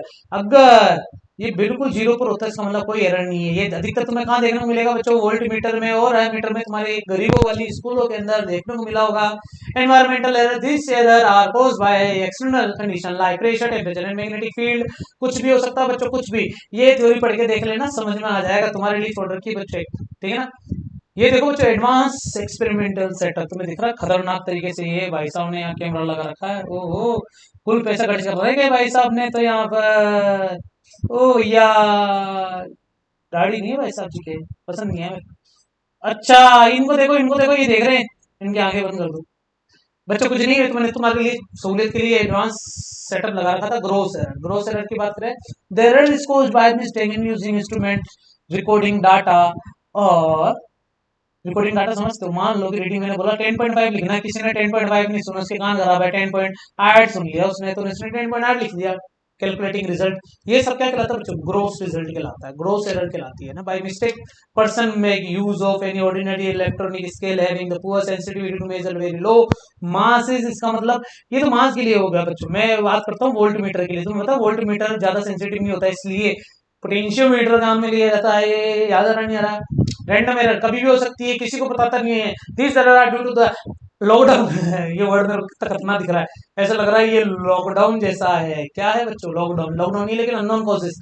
अननोन कॉजेस, मान लो कि तुम प्रैक्टिकल कर रहे हो और तेरी निगाहों से एक कौन सा प्रिज्म वाला प्रैक्टिकल कर रहे हो, ऑलपिन लगाई, पीछे से किसी ने मार दिया, टल्ला ऑलपिन गिरी तुम्हारे मुंह पे, तो इसका मतलब ये unknown sometime term as chance error. इसका मतलब पता ही होता है, ड्यू टू द अननोन। ये अननोन को पता नहीं होता, unknown cause they can not be eliminated. इनको पता, इनको कम नहीं किया जा सकता। दे कैन, अगर क्वेश्चन आता है कि कैसी कौन सी एरर है जिसको कम नहीं किया जा सकता, इसमें 4 एरर नीचे दे दे, जिसमें unknown error, gross error, random error, ये सब चीज आ जाए तो अपना आंसर रैंडम एरर आएगा। एरर को एनालाइज कैसे करते हैं बच्चों, ये तुमने प्रैक्टिकल में सीखा होगा। एरर को एनालाइज कैसे करते हैं, जैसे मान लो कि सिंपल पेंडुलम अपन ने यूज करा, ये ऑसिलेट कर रहा है अपनी पोजीशन से यहां से यहां तक। अगर ये ऑसिलेशन मोशन में चल रहा है तो ऑसिलेटरी मोशन के साथ तुमने नोटिस किया होगा बच्चों कि हमने मान लिया कि पहला ट्रायल लिया, दूसरा ट्रायल लिया, 3 4 5 अलग अलग ट्रायल में मैंने टाइम नोट करा 3.9 3.5 3.6 3.7 और 3.5। तो अलग अलग ऑसिलेशन पर अलग अलग मुझे अगर स्टॉप वॉच के अंदर टाइम, ये क्या है भैया, ये तो रीडिंग ही गलत निकाल रखा है। ये रीडिंग गलत है, मैं इसको भर देता हूं और यहाँ पर मेरी होशियारी लिख देता हूं। मान लो यहाँ पर रीडिंग आई 3.9, पहली रीडिंग, वाह। तो बच्चों मीन वैल्यू कैसे निकालेंगे, सबकी एरर को जोड़ दो, ठीक है ना, सबके एरर को जोड़ दो और उसमें टोटल डिवाइड कर दो, इससे अपन बोलेंगे मीन या फिर क्या बोलेंगे एवरेज। आंसर कितना है 3.6। और मीन वैल्यू को ही क्या बोलेंगे बच्चों पता है, एक्चुअल वैल्यू कंसीडर किया जाता है। मान लो कि कभी कभी सिंपल पेंडुलम, एक तरीके से मान लो कि तुम्हारे पास तुमने चांदी की पाइजब खरीदी, क्या खरीदी बच्चों, चांदी की पाइजब। अब तुम उसको वेट कर रहे हो, तो कभी कभी वेट आ रहा है 10.1, कभी 10.2, कभी 10.3, कुछ भी है ना एक्स वाई जेड। तो अलग अलग टाइम पर अगर अलग अलग अलग अलग मेजरमेंट करने पर अलग अलग आ रहा है तो तुम सबका एवरेज निकाल देना और वही तुम्हारी क्या कहलाएगी बच्चों, एक्चुअल वैल्यू कहला जाएगी। अब ये तुम्हारी एक्चुअल वैल्यू होगी बच्चों, याद रखना, इसको माइनस करते जाओ एक्स आई में से। ये कितना है आंसर बच्चों 3.6। अगर 3.6 में से जैसे माइनस करूंगा तो क्या आएगा 3.3। तुम्हें पता चला बच्चों 3.9 में से 3.6 माइनस करेंगे तो 0.3 आया, और 3.6 में 3.5 माइनस करेंगे तो 1 आएगा। इसका मतलब आंसर नेगेटिव आ रहा था, लेकिन फिर भी क्या लेंगे बच्चों, प्लस ही लेंगे, 0 आएगा, 1 आएगा, 1 आएगा, सही ना। इन सब का मीन निकाल लो बच्चों वापस, और ये तुम्हारी क्या कहलाएगी बच्चों, मीन एरर कहलाएगी। और ये कब तक चलता रहेगा, जब तक है जान। ये बच्चों प्रैक्टिकल में तुम करते थे यार, मुझे इस चीज के बारे में बताने की जरूरत नहीं है। तो तुम्हारी एक्चुअल वैल्यू से प्लस माइनस हो सकती है, क्या हो सकती है बच्चों, पॉजिटिव भी हो सकती है और नेगेटिव भी हो सकती है। रिलेटिव एरर, हाँ ये इंपॉर्टेंट है बच्चों, मोस्ट इंपॉर्टेंट टॉपिक है रिलेटिव एरर। क्या होते हैं रिलेटिव एरर, जो तुम्हारी ग्रोस एरर निकलती है उसी का अगर तुम मीन से डिवाइड कर दो तो मीन एरर से, तो वो तुम्हारी रिलेटिव एरर कहलाती है। और परसेंटेज एरर का मतलब होता है 100 से मल्टीप्लाई कर दो रिलेटिव एरर को, तो मतलब तुम्हारी एरर का परसेंटेज मिल गया 28%। ये क्वेश्चन करने में काम आएगा बच्चों। 3 फॉर्मूले याद रखना हमेशा। मीन एरर का ये है ना बच्चों एब्सोल्यूट एरर है ना, मैं यहाँ पे लिख देता हूँ बच्चों कि एक होता है बच्चों एब्सोल्यूट, क्या होता है बच्चों एब्सोल्यूट, इसको एक्स बार से रिप्रेजेंट करेंगे, एक्स मीन से भी लिख सकते हो, ठीक है ना। फिर आता है बच्चों एब्सोल्यूट के बाद क्या है बच्चों, एब्सोल्यूट मीन एरर है। एब्सोल्यूट अगला वाला क्या है बच्चों, ये दिख रहा तुम्हें, मीन एब्सोल्यूट एरर, कौन सा बच्चों, मीन एब्सोल्यूट एरर। इसको रिप्रेजेंट करने का तरीका डेल्टा एक्स आई, ठीक है ना बच्चों, आराम से निकाल सकते हो। उसके बाद क्या है बच्चों, अपने रिलेटिव एरर है ना, ये इंपॉर्टेंट बताया मैंने तुम्हें, क्या बताया बच्चों मैंने, इंपॉर्टेंट है ना। रिलेटिव एरर मतलब ये तरीका हो गया रिलेटिव एरर। तो इसका मतलब डेल एक्स में अगर मैं एक्स बार का डिवाइड कर दूं तो रिलेटिव एरर 100 से मल्टीप्लाई कर देंगे तो परसेंटेज एरर आ जाएगी बच्चों, आसानी से निकाला जा सकता है। ये मैंने बात करी बच्चों किसकी, एरर की। लीस्ट काउंट एरर निकाला जा सकता है बच्चों तुम्हारे लिए, ये मैंने तुम्हारे लिए छोड़ रखा बच्चों है ना, ये मैंने तुम्हारे लिए छोड़ रखा है। अब कॉम्बिनेशन ऑफ एरर, ये 11th क्लास में तुम सबने अच्छे से पढ़ा होगा, 11th क्लास में ये तुमने सबने अच्छे से पढ़ा होगा बच्चों, इसलिए कुछ भी बताने की जरूरत है नहीं।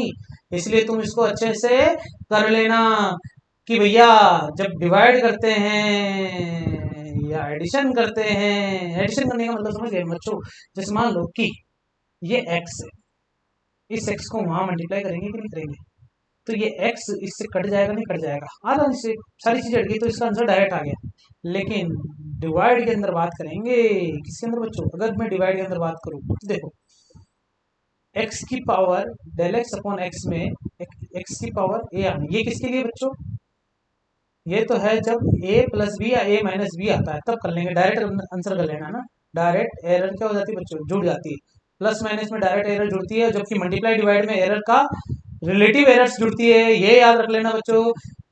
मल्टीप्लाई और डिवाइड में रिलेटिव एरर्स जुड़ती है, ये शॉर्ट ट्रिक है, याद रखेंगे, रिलेटिव एरर्स ही जुड़ेगी, ठीक है ना, चाहे डिवाइड हो चाहे मल्टीप्लाइड हो। और बीच में प्लस का सिंबल आएगा बच्चों, माइनस का सिंबल मत लगा देना। और पावर के अंदर वही बच्चों एक्स की पावर एन का डिफरेंशिएशन क्या होता है, एन एक्स की पावर एन माइनस 1, वही चीज यहाँ पर लगा देंगे। रिलेटिव एरर तो आएगी आएगी, रिलेटिव एरर तो आएगी आएगी, लेकिन अपन एन भी आगे लगा देंगे, ठीक है बच्चों। अब तुम एस्टिमेशन भी निकाल सकते हो, और ये तुम्हें दिख रहा है बच्चों estimation number of flats in Dubai city, ये सब तुम चीजें निकाल सकते हो, इसमें किसी प्रकार की एरर आएगी नहीं, एस्टिमेट किए जा सकते हैं। और उसी के साथ हम estimate of water stored in a dam, ये भी एस्टिमेट कर सकते हैं अगर अपन ने एक ऐसा सिस्टम बना रखा है तो ये सारी चीजें अपन ने अच्छे से डिस्कस कर ली है बच्चों। यहाँ अपना unit and dimension chapter complete होता है। आई होप कि तुमने इसको एंजॉय किया होगा। अब अपन किसकी बात करेंगे बच्चों? प्रीवियस ईयर क्वेश्चंस की बात करेंगे। किसकी बात करेंगे बच्चों? हम बात करेंगे प्रीवियस ईयर क्वेश्चंस की, जो कि इसी के अंदर इंक्लूड होगा बच्चों। प्रीवियस ईयर क्वेश्चन को करेंगे और आपको देंगे। तैयार हो जाओ बच्चों, थोड़ा सा गैप ले लेना लेक्चर के बाद, याद रख लेना बच्चों, ठीक है ना? ओके, लेक्चर स्टार्ट करते हैं जिसमें प्रीवियस ईयर क्वेश्चन की हम चर्चा करेंगे। और प्रीवियस ईयर क्वेश्चन कौन से बच्चों? हम बात करेंगे, एक चैप्टर उठाया है जिसका नाम है बच्चों क्या? Unit and dimension. किसकी बात कर रहे हैं अपन बच्चों? Unit and dimension. चलो एक एक करके सभी क्वेश्चन के बारे में चर्चा कर लेते हैं अपन। और मैं थैंक यू कहना चाहूंगा कौशिन मैडम का, जिन्होंने मुझे फास्ट लर्निंग क्लासेस पे आकर पढ़ाने का मौका दिया। और साथ ही बहुत ही अच्छा लगा मुझे आप सबके रिस्पॉन्स के साथ मैं आगे बढ़ रहा हूं बच्चों। क्वेश्चन नंबर 1 आपके सामने स्क्रीन पर दिख रहा होगा। ये वाला वीडियो जो मैं बना रहा हूँ बहुत छोटे स्क्रीन के हिसाब से बता रहा हूँ बच्चों। अगर आपको क्वेश्चन नहीं दिखते हैं तो आप बेझिझक मुझसे इसके बारे में डिस्कस कर सकते हैं। आप चाहो तो इसको जूम करके देख सकते हो, सब कुछ सही दिखेगा। एक नीट, मैं बता रहा हूँ बच्चों, एआईपीएमटी में 2008 में ये क्वेश्चन पूछा गया। क्वेश्चन नंबर 1 की मैं बात करता हूँ। Which of the following 5 physical parameter have the same dimension. आप देख सकते हो बच्चों क्वेश्चन क्या है।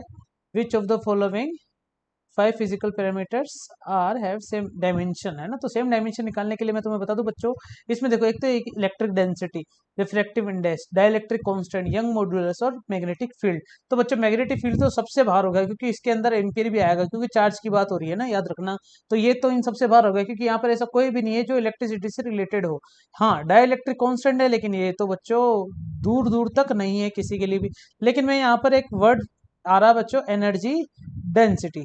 तो एनर्जी डेंसिटी के बारे में आप समझा सकते हो मुझे क्या होता है?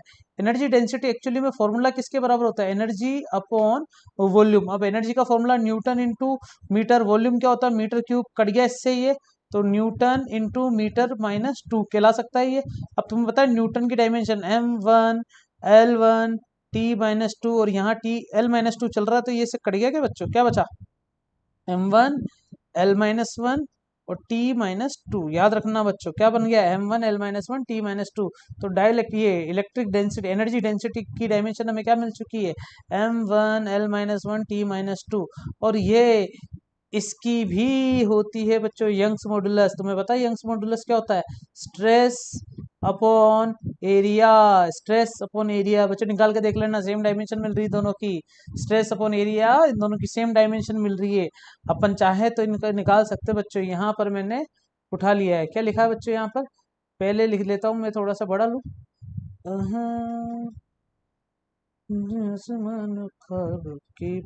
ठीक है, क्या लिया बच्चों मैंने? एनर्जी डेंसिटी की बात कर रहे हैं। तो एनर्जी डेंसिटी क्या होता है?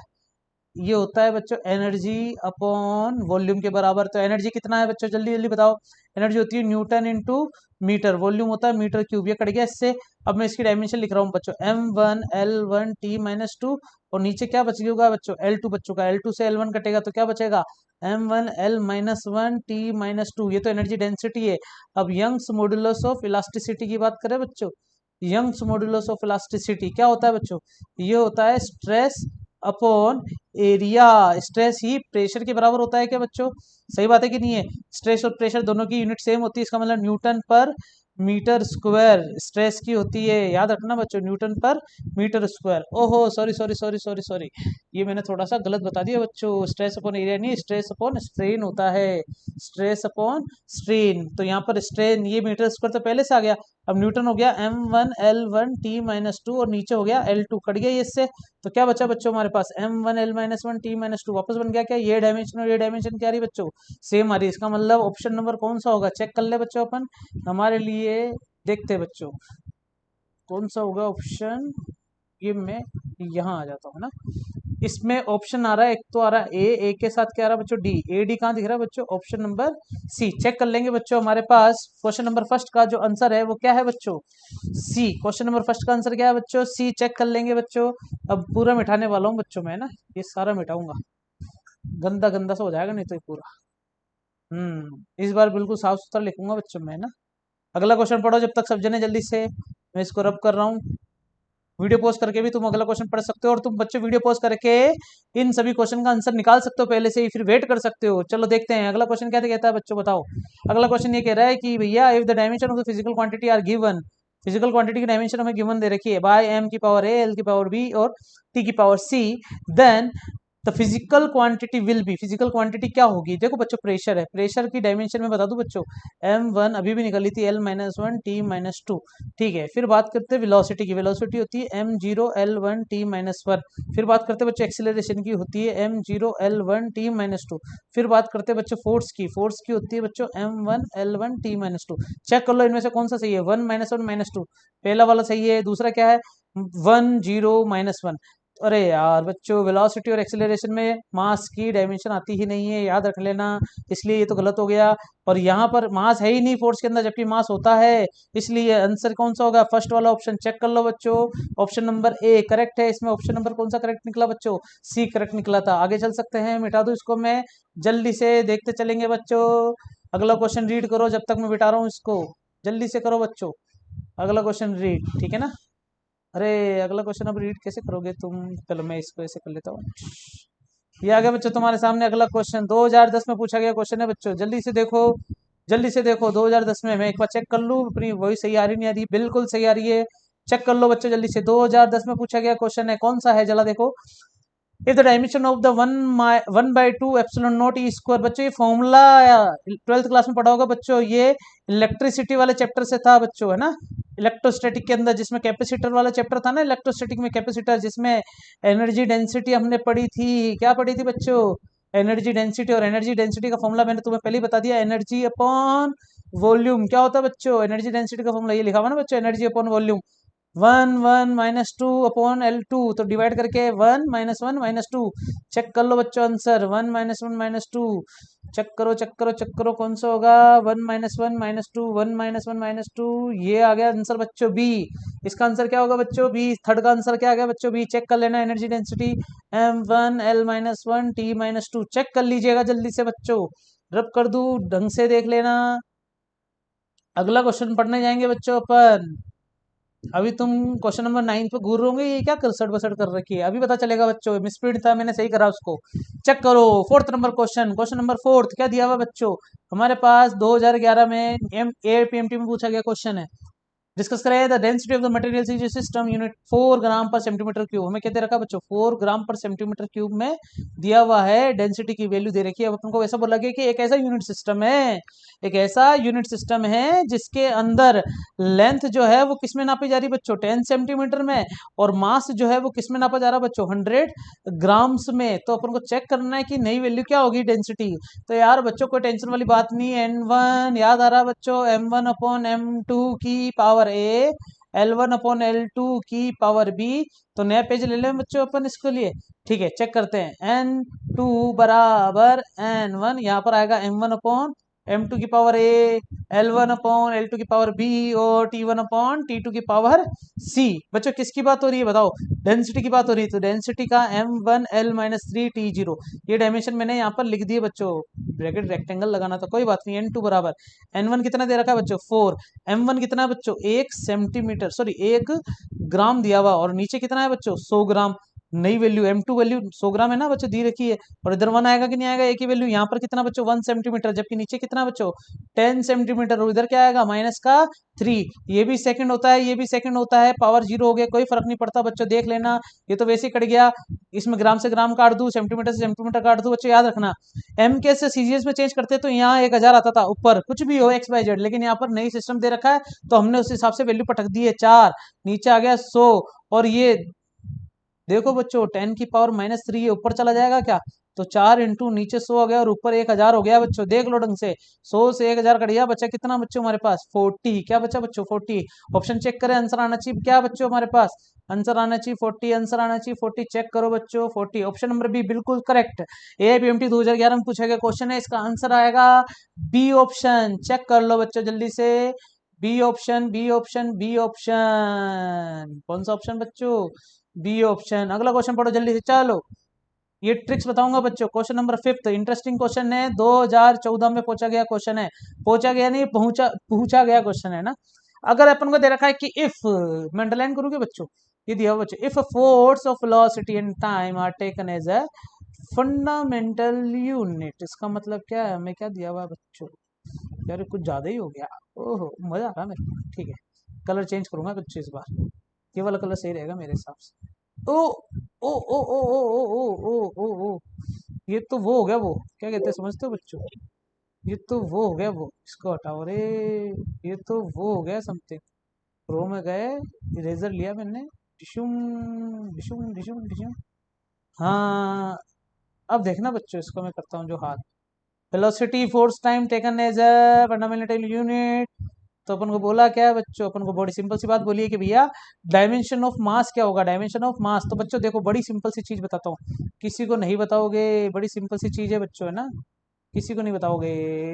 ये मैंने उठाया, कलर कौन सा उठाऊं बच्चों, यार थोड़ा सा गाढ़ा मार कर दो ना मेरे, ये वाला ले लूं। ठीक है, अब देखो बच्चों, हमें पता है कि force is equal to newton होता है, न्यूटन मतलब किलोग्राम मीटर पर सेकंड स्क्वायर होता है।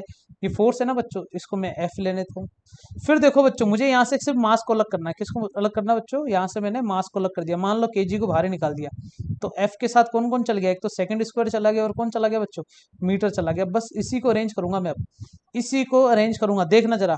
एफ बराबर मुझे क्या क्या चाहिए, एक तो वेलोसिटी चाहिए और एक टाइम चाहिए। ठीक है, वेलोसिटी निकालने का बड़ा सिंपल सा तरीका है, एफ के साथ नीचे मीटर स्क्वायर होता तो मजा आ जाता, कि तुम्हें बच्चों सोचो, अगर नीचे मीटर स्क्वायर होता तो मजा आया था, लेकिन मीटर स्क्वायर होती है, मीटर पर सेकंड से वेलोसिटी बन जाएगा, इसलिए मैं इसको थोड़ा सा सही कर रहा हूँ बच्चों, इसको मिटा रहा हूँ।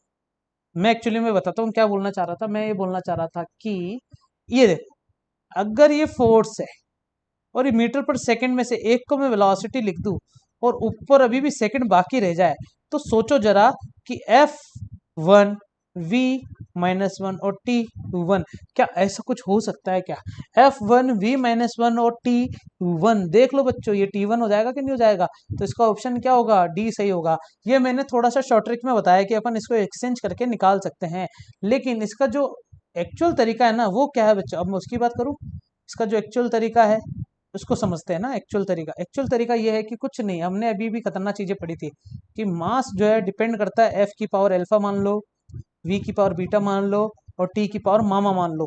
बस इसको सोल्व करने लग जाना, इसकी डायमेंशन इसकी डायमेंशन इसकी डायमेंशन, अल्फा बीटा गामा तीनों की वैल्यू आ जाएगी, जिसमें अल्फा की वैल्यू तुम्हें क्या मिलेगी, 1 मिलेगी, बीटा की वैल्यू -1 मिलेगी, और टी की वैल्यू 1 मिलेगी। ये थोड़ा लॉन्ग प्रोसेस हो जाएगा, वह मैंने तुम्हें थोड़ा सा हिट एंड ट्रायल मेथड बताया बच्चों, हिट एंड रन नहीं, हिट एंड ट्रायल। कौन सा मेथड, हिट एंड ट्रायल। तुम इस वाले मेथड से ट्राई करके देखना बच्चों, आंसर आएगा तुम्हारा। और पहले वाला मेथड आई होप कि तुम्हें समझ में आया होगा, थोड़ा सा ट्रिकी था लेकिन अच्छा था, इससे काफी सारे क्वेश्चन सोल्व किए जा सकते हैं। मैथमेटिक्स थोड़ी सी उसमें यूज करी बच्चों मैंने। अगला क्वेश्चन चेक करें बच्चों जल्दी से, कौन सा क्वेश्चन पढ़ना है, अब अपन को पढ़ना क्वेश्चन नंबर 6। क्वेश्चन नंबर 6 देखें, 2015 में पूछा गया क्वेश्चन है, क्वेश्चन नंबर 6 देखेंगे जरा। ये सेम टू सेम वही क्वेश्चन आ गया बच्चों, एनर्जी वेलोसिटी टाइम, ये भी फंडामेंटल क्वांटिटी, जिसमें से अपन को लास्ट में दे रखा बच्चों सरफेस टेंशन, क्या दिया हुआ सरफेस टेंशन। सरफेस टेंशन को मैं टी से रिप्रेजेंट करता हूँ मान लो, अब टी से तो सरफेस टेंशन कैसे बोल सकता हूँ मैं इसको, टेंशन सरफेस टीएस बोल देता हूँ ना, जो कि किस किस पे डिपेंड कर रहा है, ई की पावर अल्फा, वी की पावर वेलोसिटी है ना बच्चों, दिख रहा है तुम्हें, एक तो एनर्जी और एक वेलोसिटी है, वेलोसिटी की पावर बेटा और टाइम की पावर मामा, इसलिए मैंने टीएस लिख दिया इसको बच्चों, ताकि टी और टी एक दूसरे से कोलाइड ना हो जाए। लेकिन फिर भी मैं इसी क्वेश्चन को किस तरीके से करूंगा, अपने तरीके से। तो सबसे पहले बच्चों एनर्जी का फॉर्मूला न्यूटन इंटू मीटर, देखा सबने कभी, न्यूटन इंटू मीटर पक्का ना बच्चों, और न्यूटन को निकालने के लिए किलोग्राम इंटू मीटर पर सेकंड स्क्वायर, इनटू में क्या चल रहा है बच्चों, मीटर, अभी भी क्या चल रहा है यहाँ पर एनर्जी। बताओ मुझे सेपरेट किसको निकालना बच्चों, सरफेस टेंशन को निकालना बच्चों, सेपरेट सरफेस टेंशन। तुम्हें सरफेस टेंशन का फॉर्मूला पता है क्या, मैं इसको थोड़ा साइड में ले आऊँ बच्चों। किस किस की बात हो रही है देखो बच्चों, एक तो हमारी बात हो रही है एनर्जी की, किसकी बात हो रही है बच्चों, एनर्जी की, है ना। एक हो रही है बच्चों किसकी बच्चों, वेलोसिटी, किसकी हो रही है बच्चों, वेलोसिटी की। और किसकी हो रही देख लो, एक एनर्जी वेलोसिटी, और दूसरा है बच्चों हमारे पास किसकी, टाइम की। किसकी बात हो रही है बच्चों, टाइम की। और मुझे रिलेशन किस किस के बीच में निकालना, सरफेस टेंशन के बीच में। तो सरफेस टेंशन का फॉर्मूला टी एस, तुम्हें याद होगा बच्चों, F/2R होता है, कभी कभी F/R भी होता है दो फेस के लिए। तो ये फॉर्मूला अगर तुम्हें याद है तो इस क्वेश्चन को आसानी से समझ सकते हो। चलो देखते हैं, सरफेस टेंशन बराबर टी बराबर एफ अपॉन, अब एफ तो एफ ही रहने दो, टू डायमेंशन ले से हटा दो, बचा क्या, आर। आर मतलब क्या हो गया बच्चों, मीटर हो गया क्या, रेडियस है ना। अब सुनना बच्चों, अगर मैं इसको मीटर से मल्टीप्लाई कर दूं और नीचे भी क्या कर दूं बच्चों, मीटर से डिवाइड कर दूं, तो बताओ ये न्यूटन इंटू मीटर हो गया क्या फोर्स, क्या ये एनर्जी को रिप्रेजेंट करेगा? क्या न्यूटन इंटू मीटर? पक्का बच्चों देख लो, न्यूटन इंटू मीटर एनर्जी हो गया। और यहाँ पर क्या हो गया बच्चों? देखो मीटर स्क्वायर हो गया। अगर मीटर स्क्वायर के नीचे सेकंड स्क्वायर होता तो वेलोसिटी बन जाता, तो नीचे है तो उसका मतलब मल्टीप्लाई और डिवाइड दोनों करना पड़ेगा। याद रख लो बच्चों, ये पूरा नीचे है। थोड़ा सा अच्छे से लिखूं मैं इसको, थोड़ा सा अच्छे से लिखता हूँ मैं, इसको मिटाना चाहूंगा बच्चों, है ना। थोड़ा सा छोटा छोटा करके लिखते हैं ना इसको।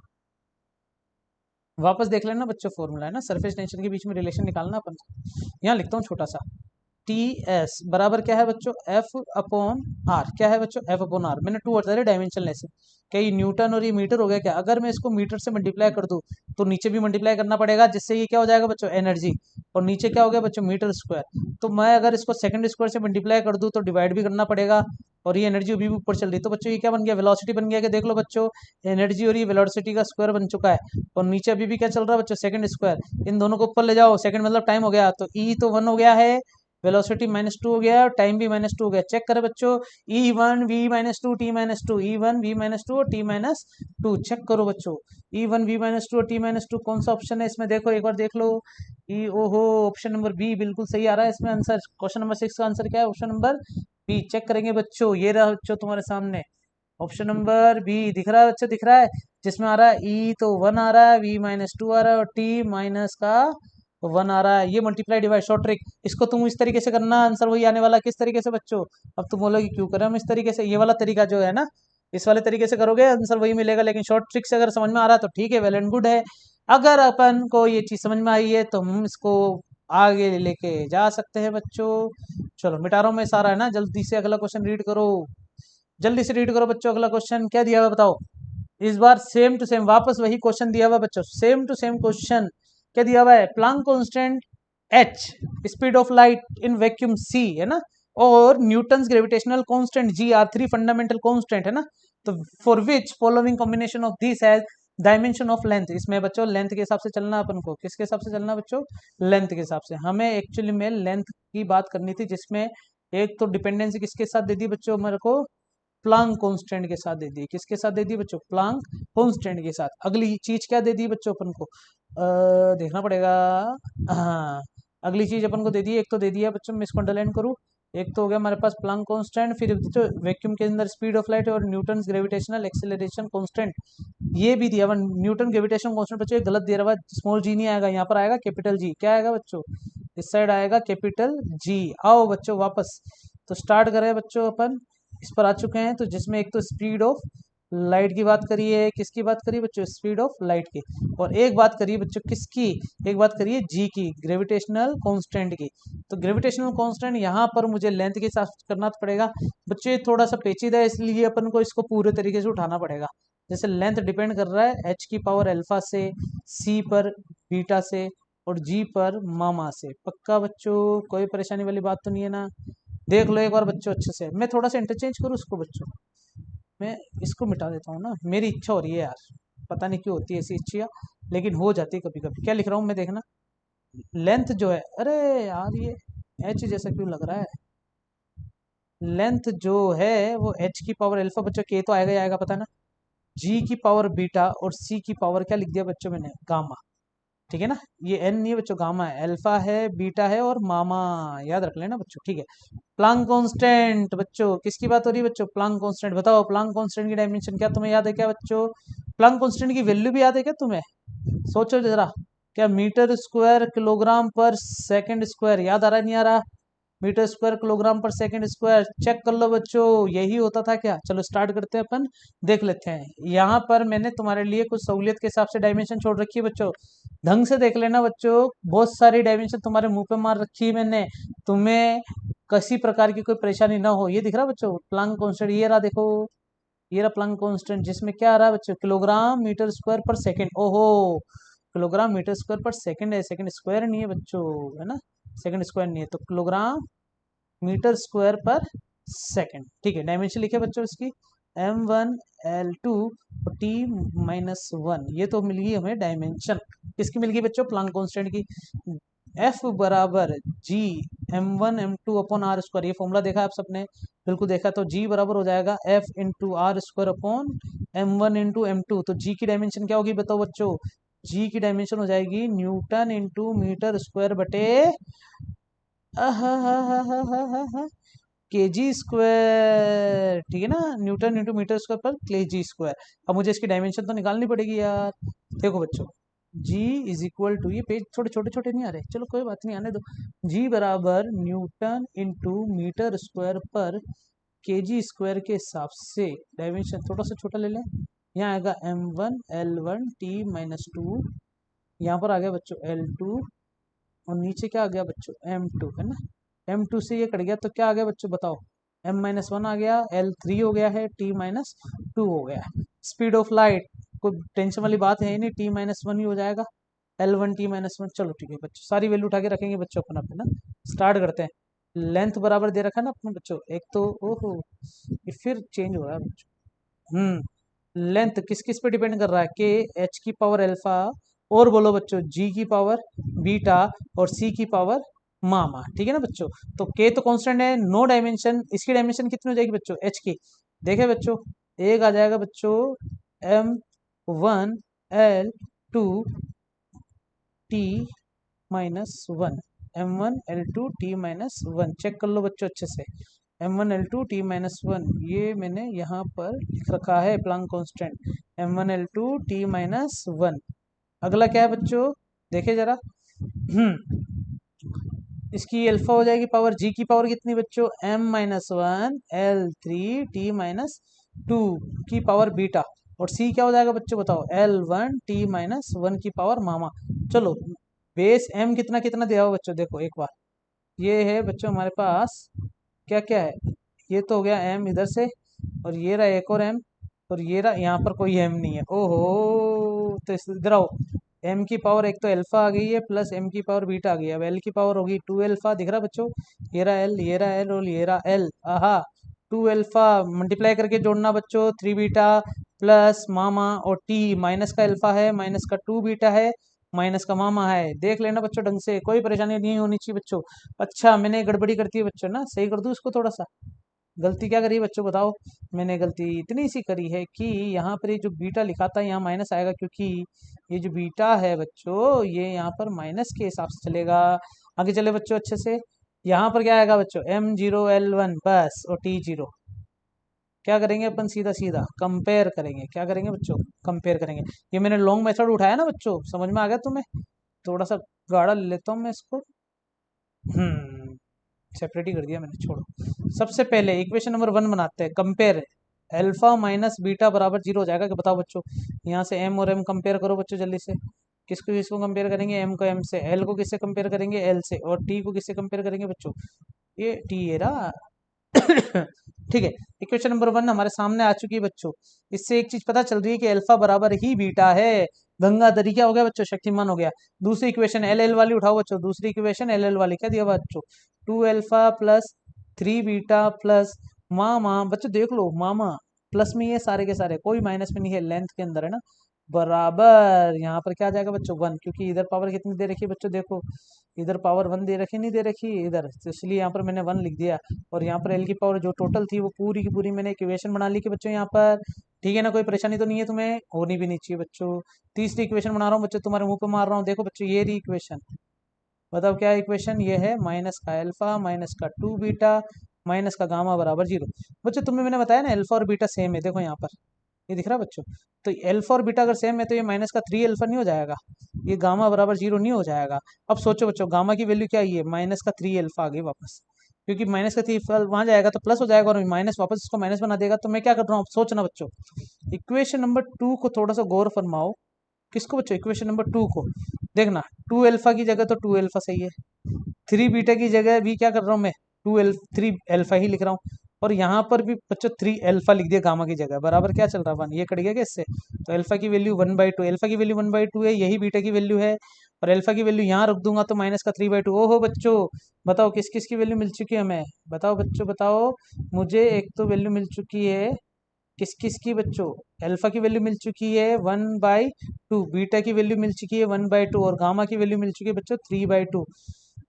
बड़ा सिंपल सा हो गया यार, ये तो अंडरूट आ जाएगा इन दोनों में, अल्फा बीटा में, मतलब एच और जी में तो अंडरूट आ जाएगा, और सी माइनस में है, नीचे चला जाएगा, सी की पावर -3/2 नीचे चला जाएगा बच्चों। चेक करें आंसर क्या है हमारे पास, चेक करो बच्चों।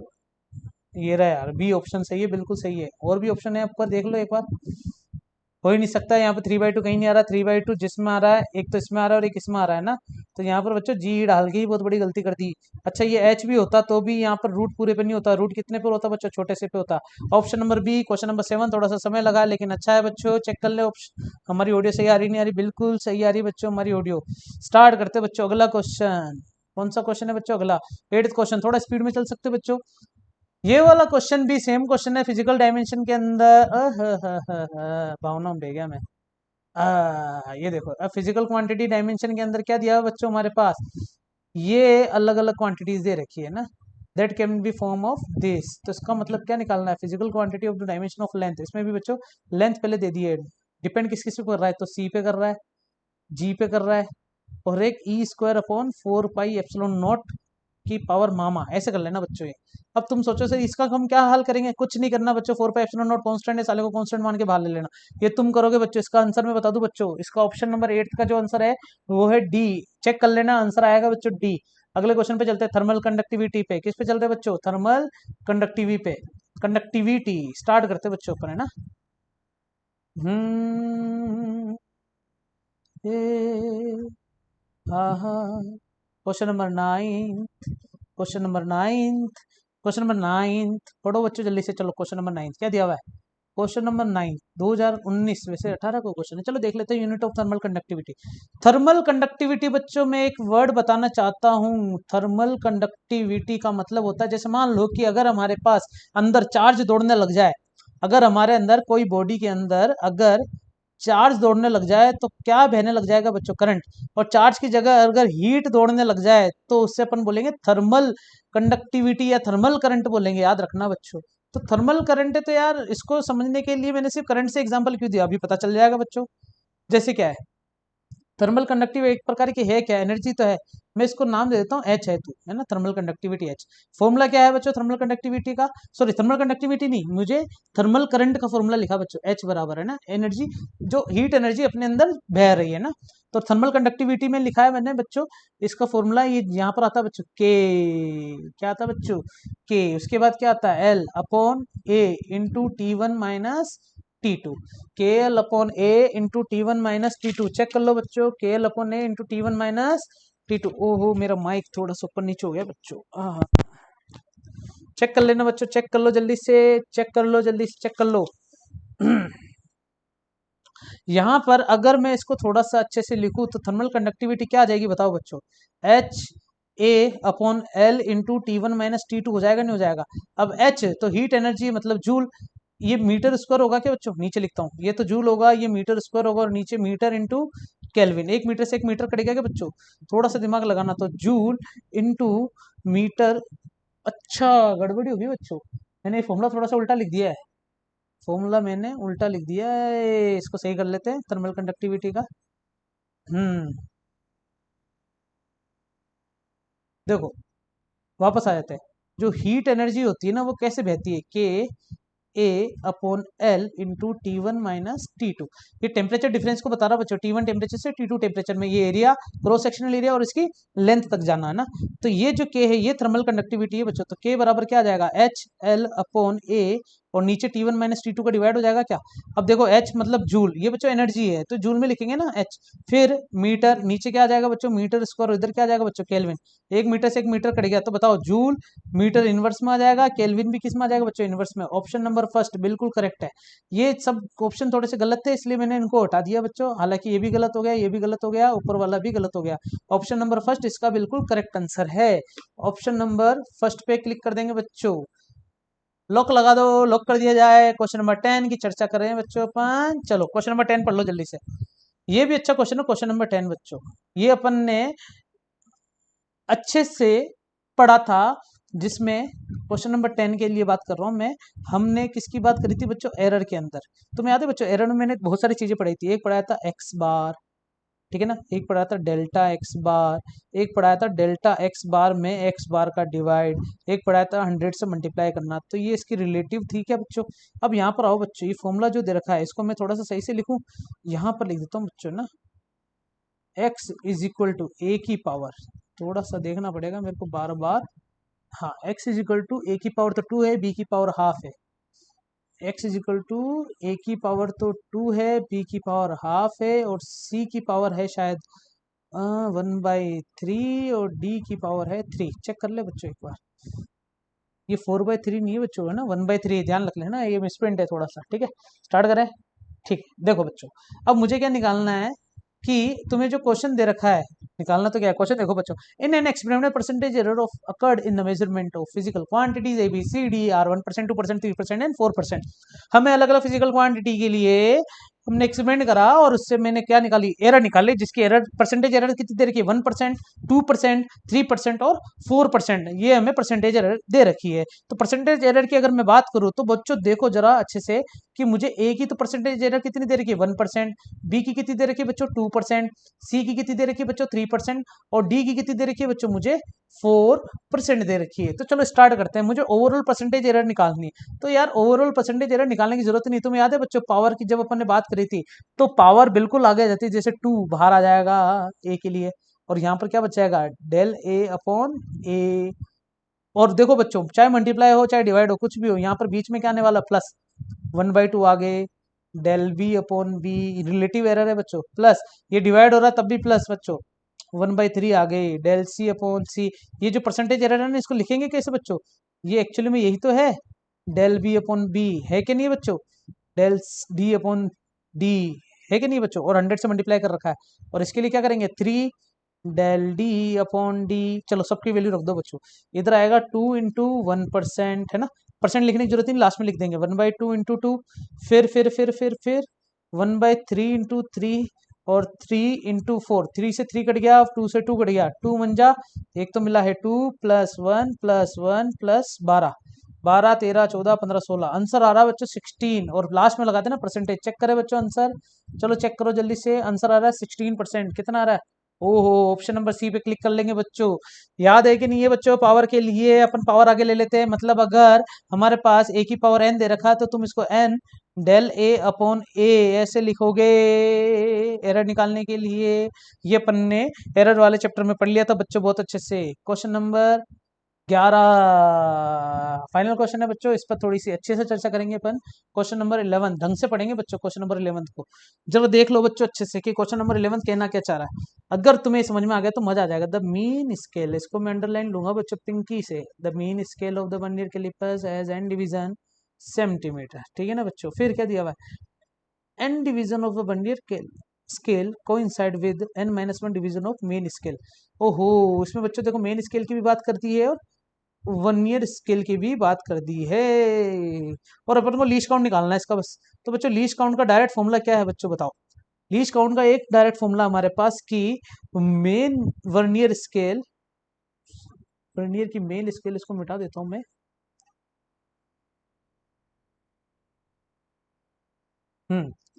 Main scale minus vernier scale, ठीक है ना बच्चों। अब तुमने नोटिस करा होगा कि वर्नियर स्केल, इसमें एक चीज दे रखी है कि एन डिवीजन जो है ना वर्नियर स्केल का, ये दिख रहा है बच्चों, वो किससे कोइंसाइड कर रहा है, n-1 division of main scale से, है ना। मेन स्केल जो है वर्नियर स्केल की, वो n-1 से कोइंसाइड कर रही है। इसका मतलब अपन ऐसा बोल सकते हैं कि, मैं इसमें पहले मेन स्केल और इसके बारे में समझा दूं बच्चों अच्छे से, ताकि तुम थोड़ा सा मजेदार बना दो इसको। देखो बच्चों, मैं यहाँ पर इसको सर्च करता हूँ, मैंने यहाँ पर लिख दिया है, मान लो वर्नियर कैलिपर, किसकी बात कर रहे हैं अपन बच्चों, वर्नियर कैलिपर, ठीक है ना। तो वर्नियर कैलिपर्स की इमेज पर चलते हैं अपन, और इमेज के अंदर, हाँ यहाँ पर आ गया ना बच्चों अच्छे से। अब इसके बारे में देखो बच्चों थोड़ा सा अच्छे से, इसमें इसको डाउनलोड कर लेंगे अपन, पक्का बच्चों, ठीक है, मैंने यहाँ पे डाउनलोड कर लिया इसको। हो जाओ ये, हो जा हो जा हो जा हो जा हो जा हो जा हो जा, ये मैंने कर लिया, ठीक है बच्चों। अब देखो बच्चों, इसको थोड़ा सा जूम इन कर सकते हैं क्या अपन, चलो ठीक है रहने दो। ये जो तुम्हारी स्केल दिख रही है ना बच्चों, ये कौन सी स्केल है, मेन स्केल है। कौन सी स्केल है, मेन स्केल है। और ये जो स्केल है बच्चा, ये तुम्हारी वर्नियर स्केल है। ये जो छोटी सी पोर्शन है ना यहाँ वाली, ये वर्नियर स्केल कहलाती है, और ये मेन स्केल कहलाती है। अब जैसे क्वेश्चन में दे रखा है ना, बहुत इंटरेस्टिंग चीज दे रखी है अपन को, क्या दे रखा है कि, मिटाऊं मैं इसको, अच्छे से देखोगे इसको, देखो क्या दिया हुआ है, मैं छोटी छोटी चीजें अंडरलाइन करूंगा, है ना, ध्यान से देना बच्चों। देखो, अपन को एक चीज बोल रखी है कि n division of the vernier scale, n division of vernier scale coincide with n minus one division of main scale. मतलब ऐसा बोल सकते हो तुम कि भैया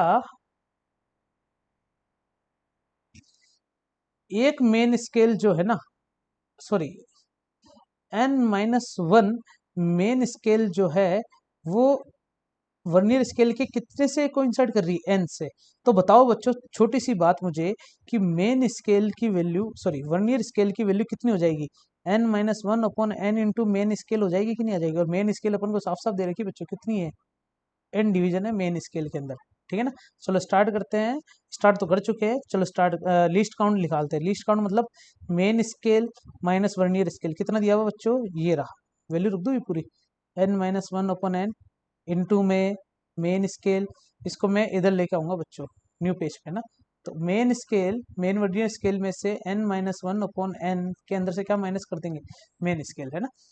एम एस कॉमन आ जाएगा, one minus n minus one upon n. LCM लो बच्चों, n minus one plus one upon n. ये मैंने प्लस क्यों लगाया बच्चों, कोई परेशानी वाली बात नहीं है, माइनस माइनस को प्लस बना देगा। अब यहाँ पर ये एन आएगा, एन से एन कट गया, वन अपॉन एन, एन बचा गया बच्चों, वन अपॉन एन बचा। अब यहाँ पर आते हैं बच्चों, मस्त चीज तो है ना, ये क्वेश्चन में पता चलेगा अपन को बच्चों कि डिवीजन कितना दे रखा अपन को।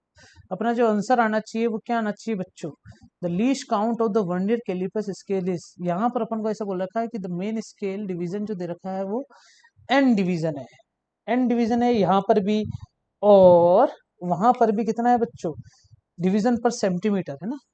ये डिवीजन पर सेंटीमीटर है बच्चों, याद रखना है ना, कितना है बच्चों, डिवीजन पर सेंटीमीटर। तो हमारे पास पर सेंटीमीटर के हिसाब से ऑप्शन ये वाला करेक्ट होगा बच्चों, क्योंकि दोनों में क्या आने वाला बच्चों, एन आने वाला है। क्या आने वाला दोनों में, एन। ऑप्शन नंबर सी है। अगर तुम्हें कुछ भी गड़बड़ी लगती है बताएं बच्चों कि यहाँ पर ये प्रॉब्लम है, अपन इसको यहीं पे समाप्त करते हैं। यहाँ पर अपना आंसर ये आया है, पर सेंटीमीटर के हिसाब से एक और एन इधर आ जाएगा, क्योंकि आगे क्वेश्चन में क्या दिया हुआ बच्चों, बड़ी इंटरेस्टिंग सी चीज दे रखी है। क्या दिया हुआ है कि एन डिवीजन है पर सेंटीमीटर, है ना, पर सेंटीमीटर मतलब वन अपॉन एन की बात कर सकते हैं। तो वन अपॉन एन और एन, अगर केवल एक सेंटीमीटर देता तो कभी कभी एक्स अपॉन एन आ जाता, मिलीमीटर में देता तो 10 से मल्टीप्लाई हो जाता, 10 बटे एन हो जाता, कोई परेशानी वाली बात नहीं है।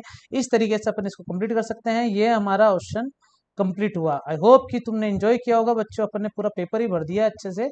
लेकिन आज के लिए इतना काफी, शब्बा खैर, चेक कर ले अपन।